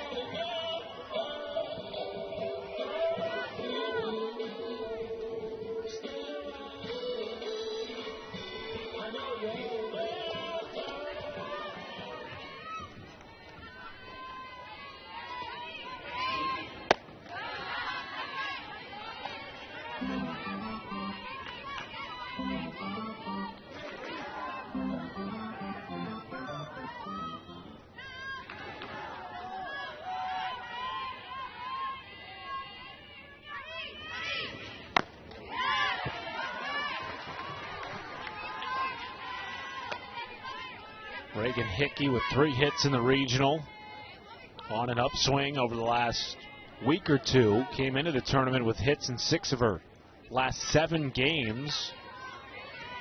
Redshirt freshman out of Atlanta, Georgia.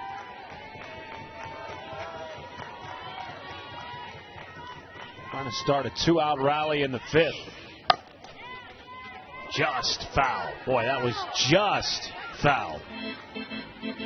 Nearly hopping over the third base bag on the line, and instead a foul ball. Well, with 2 outs is where Virginia has had their most success against Pickens in this game. A couple of 2-out rallies in the 3rd and the 4th. Pickens comes back with her 8th strikeout.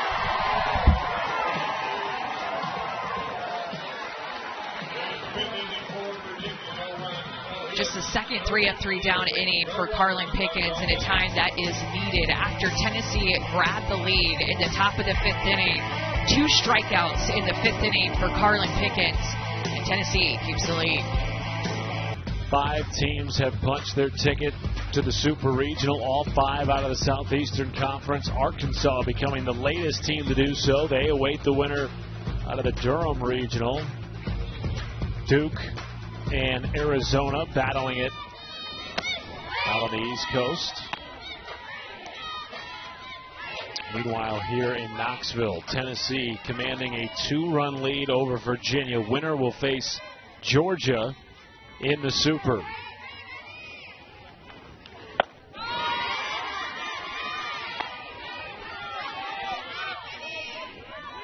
Over 100 pitches for Taylor Smith.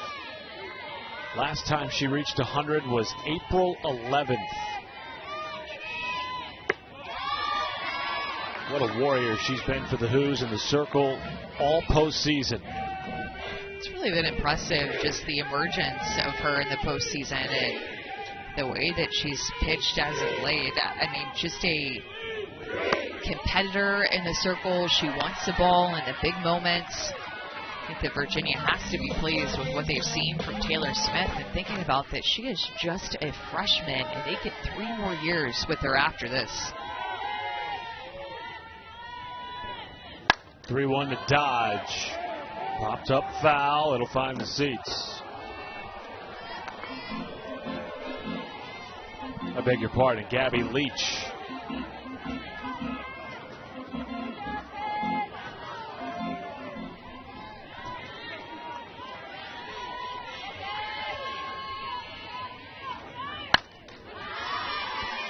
We mentioned this before about Taylor Smith, but it was a while ago, and it's worth talking about because the strategy behind the forethought of the Virginia coaching staff to prepare for this regional 3 weeks ago is something that really stood out to me that Coach Harden shared with us about prepping for their left-handed hitters. Leach in the field of play, foul. Cabral makes the catch, 1 down.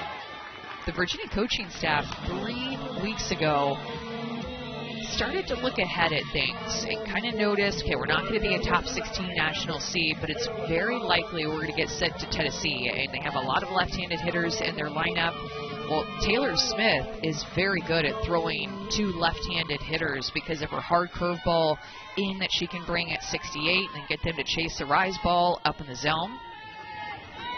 So they had been preparing for this regional against North Carolina State, Liberty, and the ACC tournament, talking about how can we attack lefties, giving her more time, more opportunities, and anticipation for this matchup. See, that pitch right there that she can sneak in at 67, 68 is really what makes her so effective and just opens up the outside corner and up in the zone at 63, 64 with her rise ball. 0-2. Outside ball 1 to Taylor Holly.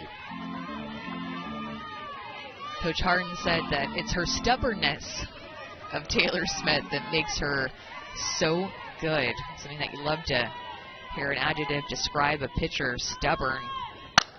Holly in the air to left field. It could go. Yes, sir! Solo bomb.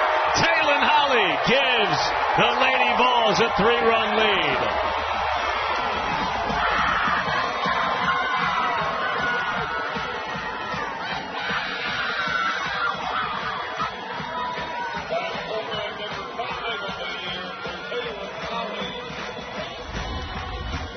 Taylor Holly found herself in a pitcher's count and a pitch that is just too sweet. She's looking to hit. What a swing that she puts on that pitch. Just continue to carry out of here. 211 feet, so really high up in the air. A towering fly ball that just continued and showing some love to her teammates, really celebrating that one to extend Tennessee's lead to 3 now.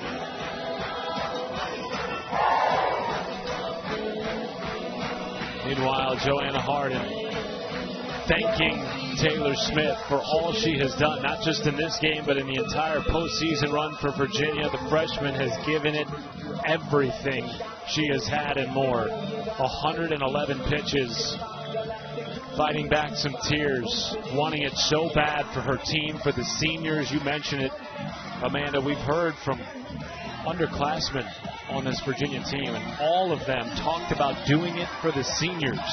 It will be the senior, Eden Bigham, taking the ball from her freshman teammate and relieving Taylor Smith. Exiting to a standing ovation from the Hoos faithful here in Knoxville. 3-run lead for Tennessee. We'll step aside. Eden Bigham, the senior, 3-time All-ACC pitcher who has thrown in the Knoxville Regional, not only this weekend, but back in 2024, Amanda. makes another appearance here in the 26 NCAA tournament. Yeah, she has had a wonderful career at Virginia, pitched in a lot of big games, over 60 career wins for Bigham. Big part of the success of this program over the last few years. The senior class just gets so much credit for Virginia and from Coach Harden and their entire team playing for this senior class because they love them so much, trying to extend their season with players like Eden Bigham. For Tennessee, the shortstop, number 12, Bella Fall.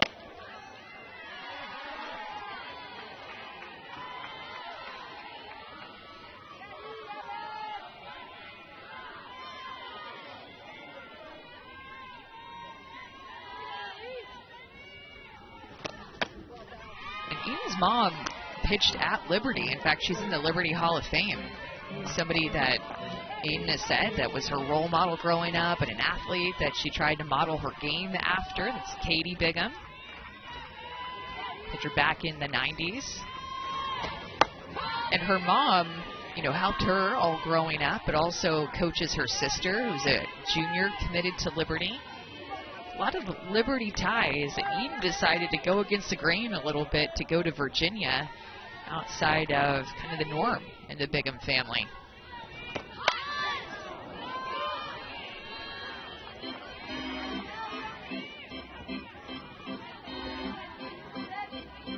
Highly experienced pitcher in the postseason. Remember, back in 2024, in the Knoxville Regional, tossed 17 strikeouts in 2 complete game victories against Miami of Ohio. That helped the Hoos reach their first regional final in program history, and now has helped them back to their second here today against Tennessee yet again. Full count to Bella Fall. Draws a walk with 1 down.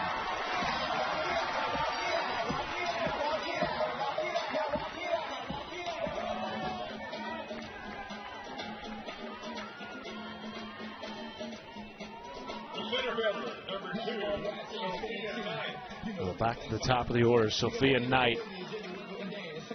So tough at the top of this Tennessee lineup. Has already singled and stolen a bag.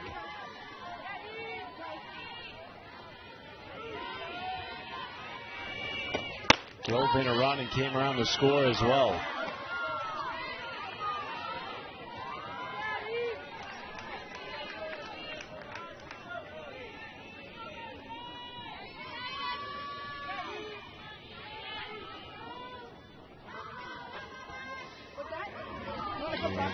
Was called here by Virginia. It's going to be Jamie Allred Stoker, the pitching coach, coming out of the dugout.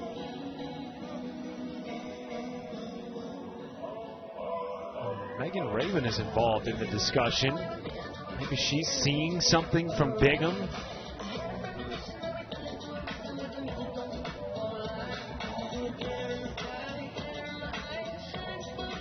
Wish we could hear this conversation.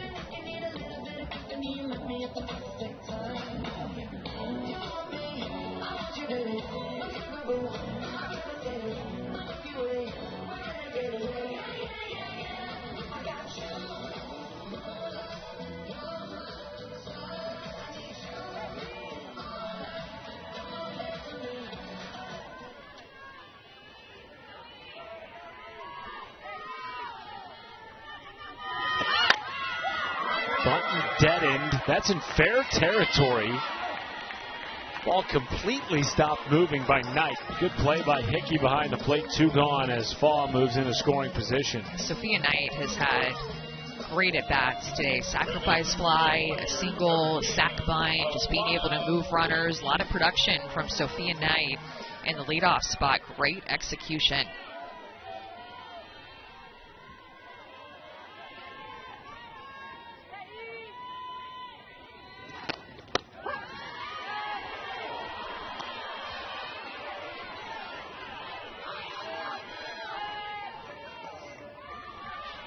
Alana Leach playing alongside her twin sister Gabby.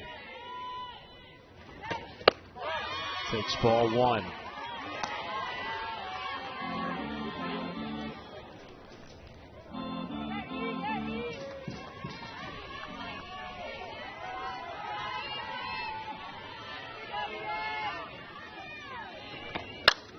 Sends it in the air to left. Drifting is Green, and she will watch it bounce out of her reach.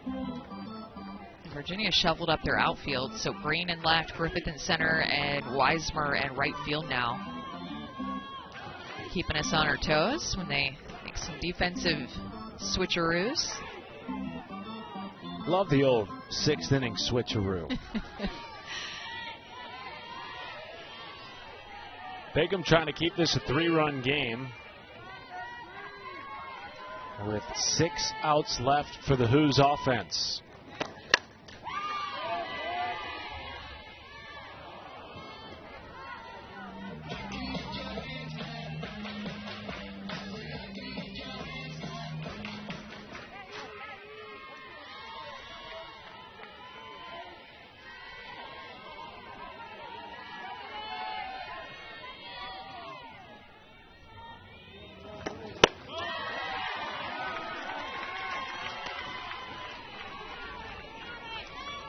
The damage for Tennessee has come quietly today, minus that home run by Taylon Holly, but they have scored in each of the last 4 innings. A 1 spot in each. 2-2.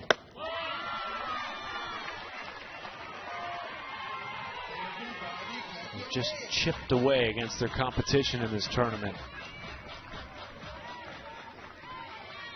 Defeated NKU 3-1 in the opener. Virginia 7-5. And now Leach in the air to center. Goodbye. No, it's off the top of the wall. Ricocheting around. Leach falls at second base and just has to reach the bag as she drives in 2. Hoping she's laughing and not crying, you know, that it's not a injury situation over at second base. Really hopeful that she's okay. Drives in Belifoff from second base and winds up at second. She was thinking 3, maybe more, with the way that ball was ricocheting out in right and center field, rather. And this ball rolled almost all the way to the logo in center. Alana Leach, starting out the season, was fighting for a spot in the starting lineup and has just had a breakout season. Just kind of trying to gather her steps as she was headed towards second base and kind of toe picked herself. You know, when you're ice skating, there's a little toe pick situation. It doesn't look like that.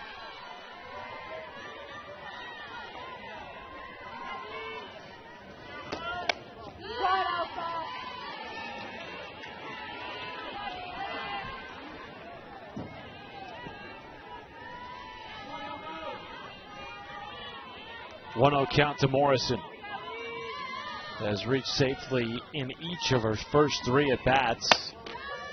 2 of those walks and a single back in the 3rd.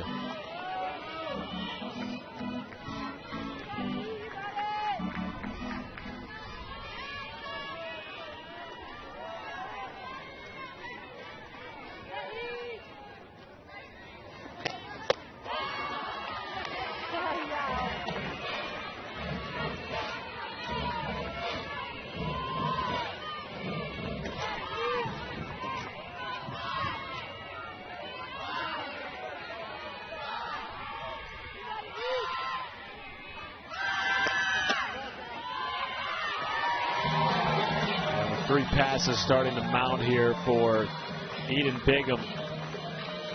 Second already of this inning. 2 on, 2 out. Now if you're Tennessee and you keep this rally going, the run rule victory is in play.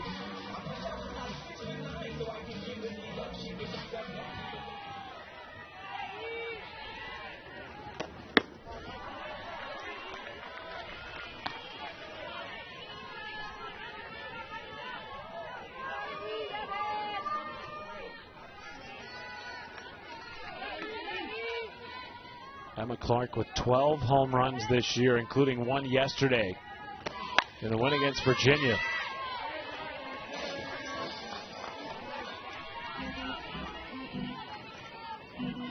You know that Virginia just has to be little tired. I think that you're seeing that in their pitching staff today, and not getting some calls is not helping things, but they just played some long games. 2 3-hour games. This one approaching the 3-hour mark.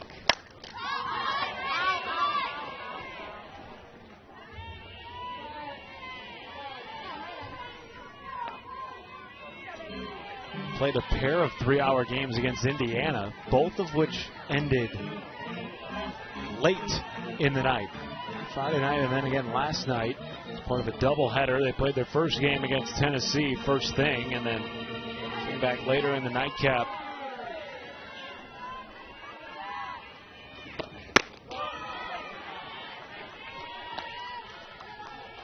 Steve Bigham is just having issues finding the strike zone, just throwing these pitches too far out, not wanting to come on the plate because of the respect of Tennessee's lineup.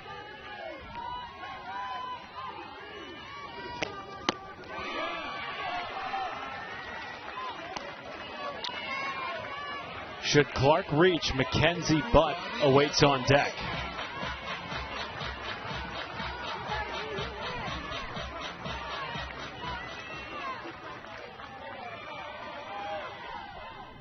And time called behind the plate.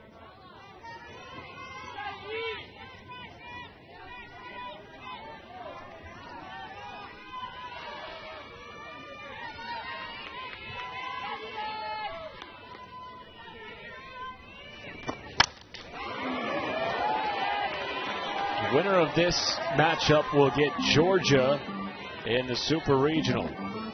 Tennessee trying to make their 4th straight Super Regional appearance, 15th overall. Virginia has never been to a Super.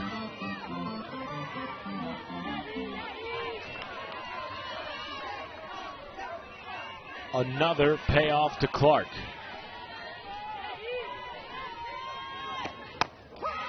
That rings her up looking.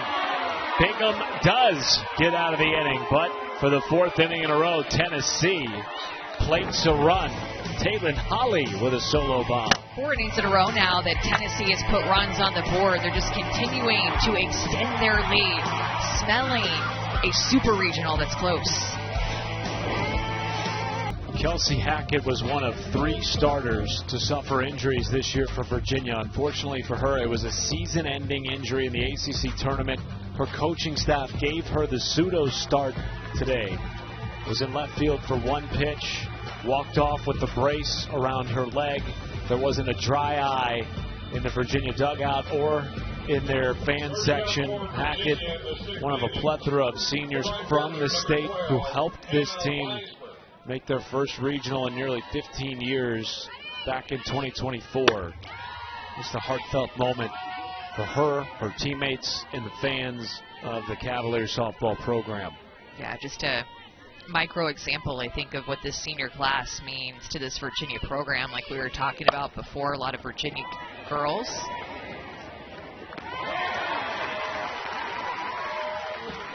And everybody in the Virginia stands crying. Looked like some of the players were crying for that moment. There's just been some long emotional days and games. You have a long season, and it all comes down to the month of May and fighting for your season and a chance to continue on the senior's career and get to play together more.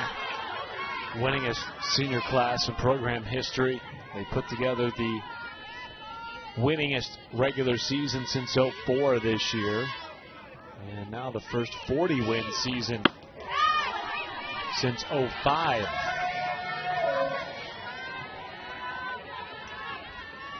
But now here in the regional final, down to their final 5 outs against Karlyn Pickens and 7th national seed Tennessee. Well, she's just given up 2 hits, but it has felt like Virginia has made her work. You know, several walks, hit by pitch, long at bats. It's not been easy for her. 102 pitches pitched at this point for Karlyn Pickens. The last time that she threw 7 innings was April 11th, and that was versus Kentucky. She actually threw a no-hitter on that day, had 12 strikeouts against Kentucky.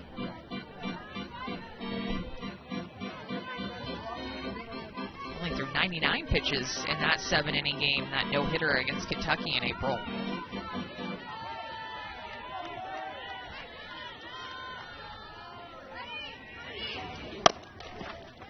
Alex called to third, and the tag is made by Mackenzie Butt. Throw threw her off the line a little bit, 2 down. But I think this is a good sign for Tennessee to give Karlyn Pickens a start, let her get a start. Remember, the first time that she has started a game since that April 25th start against Alabama, where that was probably the worst game of the season for Tennessee. So to get her back out there in a meaningful game, Super Regionals on the line. And I think, too, just looking at the regionals of teams who are going to move on to Supers, there's going to be very few teams, if any, that have the ability to start 3 different starting pitchers in each of their 3 games. I don't know another team that would have that luxury. Erin Newer getting the start on Friday night, Sage Marjeko on Saturday against this Virginia team, and then Karlyn Pickens today.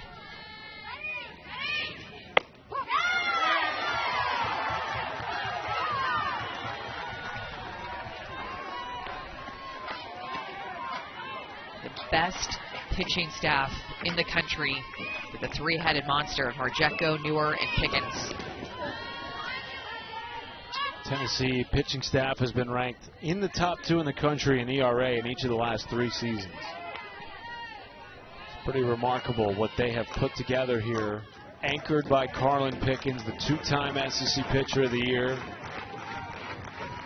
who has battled back this season from injury, a strain to her pitching arm in early March. Gets a 2-2 swing. I believe Griffith got a piece of that. She did. 8 strikeouts in the game here for Pickens.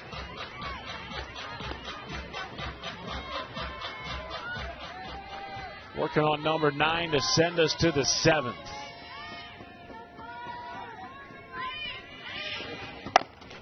Instead, a roller to Clark. And a 1-2-3-6.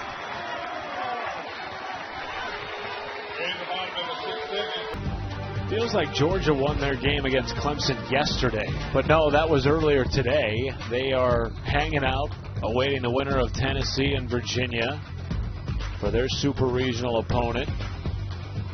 A couple of national seasons hanging in the balance here. Florida State trailing 4-2 currently. Duke leading 3-0 on Arizona. Texas A&M trailing 5-1 right now in the College Station Regional against Arizona State.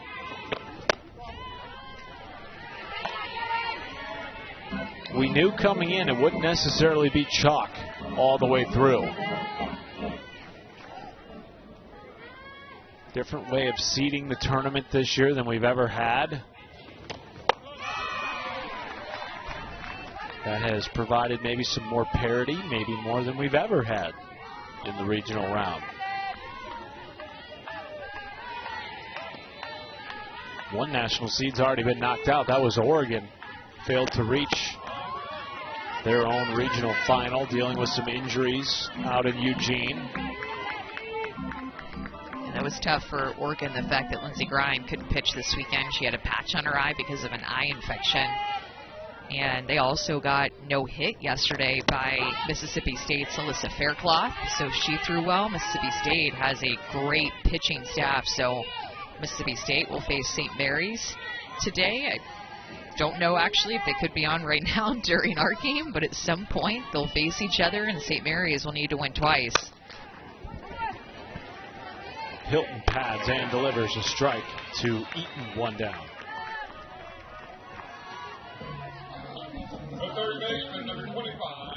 Look at all these SEC teams that have already punched their tickets. Our first super regional matchup is set. Alabama will face LSU for a trip to the Women's College World Series.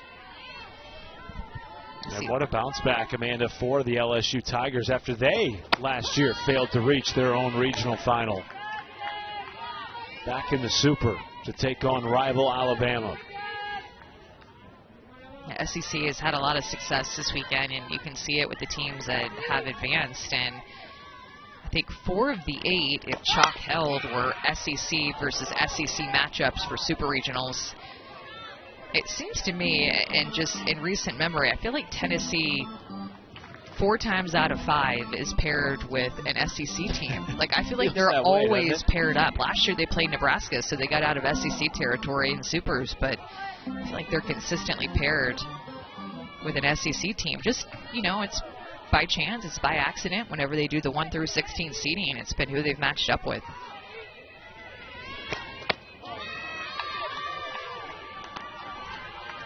In 2024, had an epic super regional on this field against Alabama. Tide ended up winning that.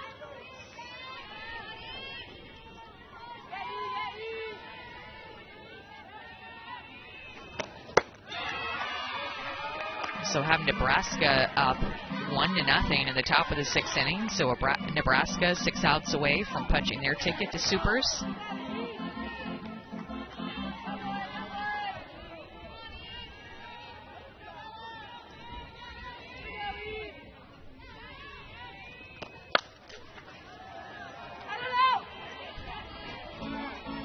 Nebraska, of course, would be paired up with Oklahoma State should the Cowgirls hold form at home in Stillwater today.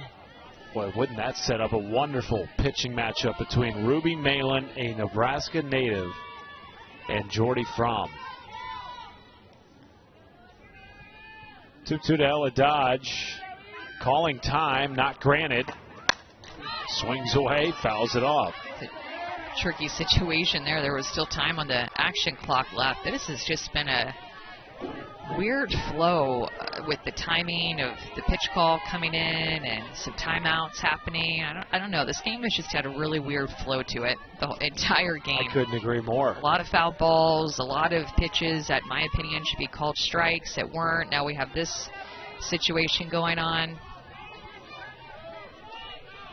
I just don't really get it. I haven't seen a game like this with the weird action clock flow all year, and I know that this game means a lot, but I don't know why this has been.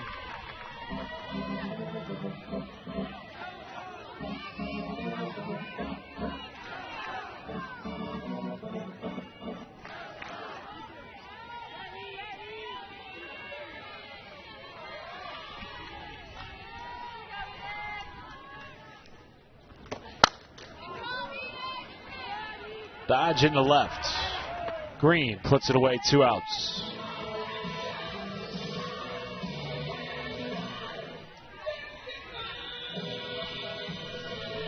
The right fielder, number 55, Gabby Leach.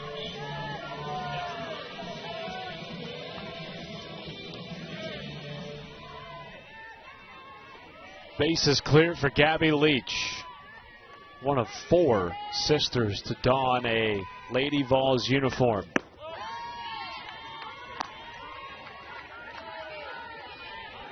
Rich history of success within this program for the Leach family. Multiple sisters playing significant roles in postseason runs too over the years.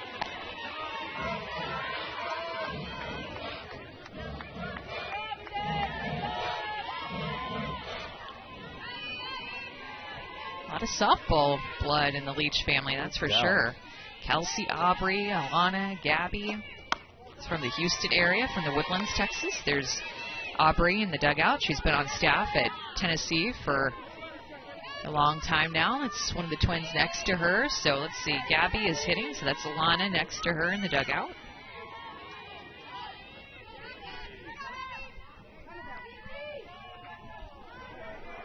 Wouldn't you know it, time called.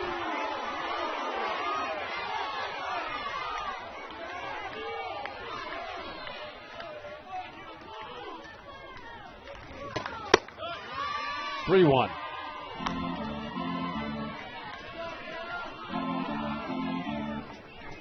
Tennessee just 3 outs away from another trip to a super regional. They just had to win 1 game today. UVA had to win 2. Bingham trying to get them to the bottom of the 7th. trailing by 4. They will have 8, 9, and 1 due up next inning.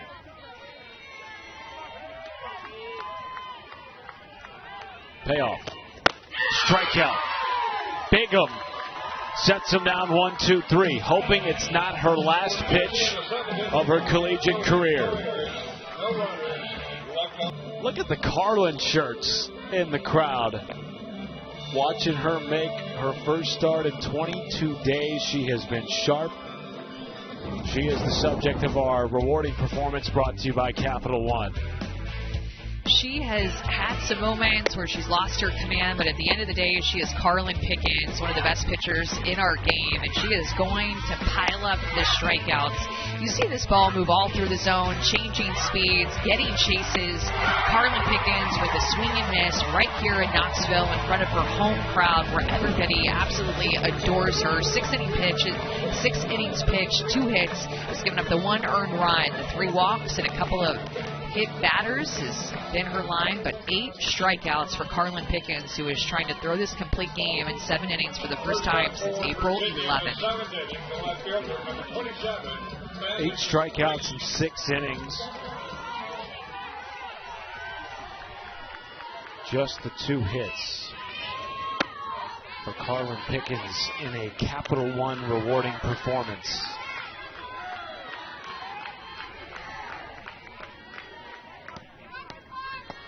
Virginia, meanwhile, down to its final 3 outs. And they're going to make it difficult for her. It's not going to be easy. These last 3 outs for any pitcher, whether you are an All-American, a freshman, it does not matter who you are. The last 3 outs are always the most difficult to get.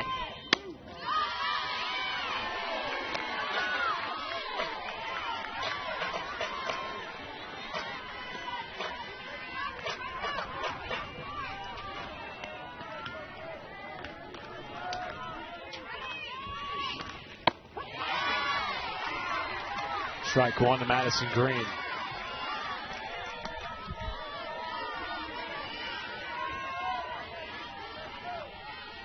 Her 2 hits in this tournament have left the yard.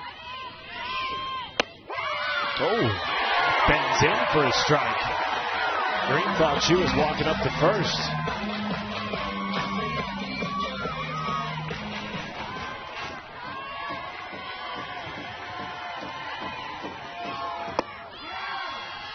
Leadoff walk for Green, who got the start in this postseason for Kelsey Hackett, who we showed you last inning with the brace on her leg, not able to play because of an injury in the ACC tournament, and Green has delivered. The designated player, number 13, Taylor Smith. And now Taylor Smith hunting just her 2nd hit of the season. First one didn't leave the infield. It was last night in a win against Indiana to punch Virginia's ticket to their 2nd ever regional final today.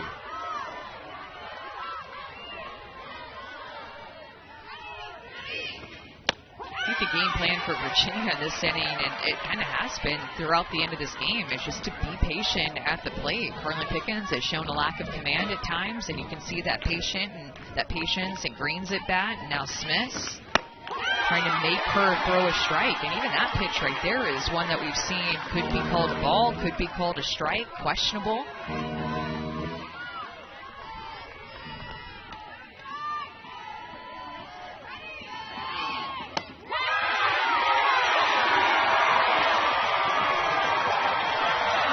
Getting the calls she wants. 73 on the corner for a strikeout. After that walk, big strikeout there to the 9-hole hitter, getting a little bit off the edge with her freshman catcher, Elsa Morrison.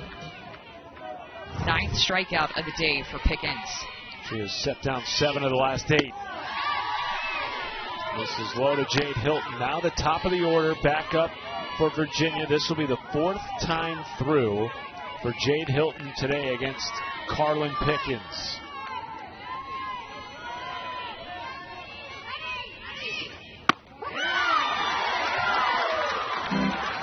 Jade Hilton will go down as one of the greats in Virginia softball history. Joanna Hart card and told us she may even see her number retired at some point in the years to come. Pops it up right side, drifting back Clark. Instead, it's the center fielder Knight. And now Tennessee is 1 out away.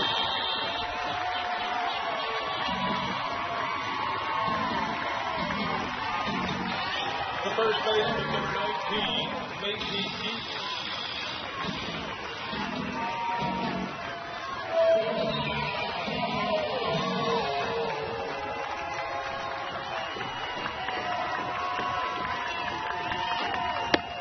Strike one to Macy Eaton. These are the moments Karlyn Pickens seems to live for.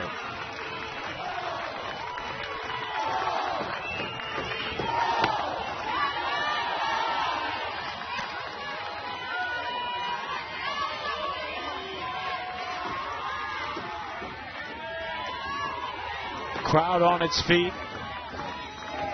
A title hanging in the balance. Roller to second base. The flip, and that is it. Tennessee is moving on to the Super Regional for the 4th year in a row.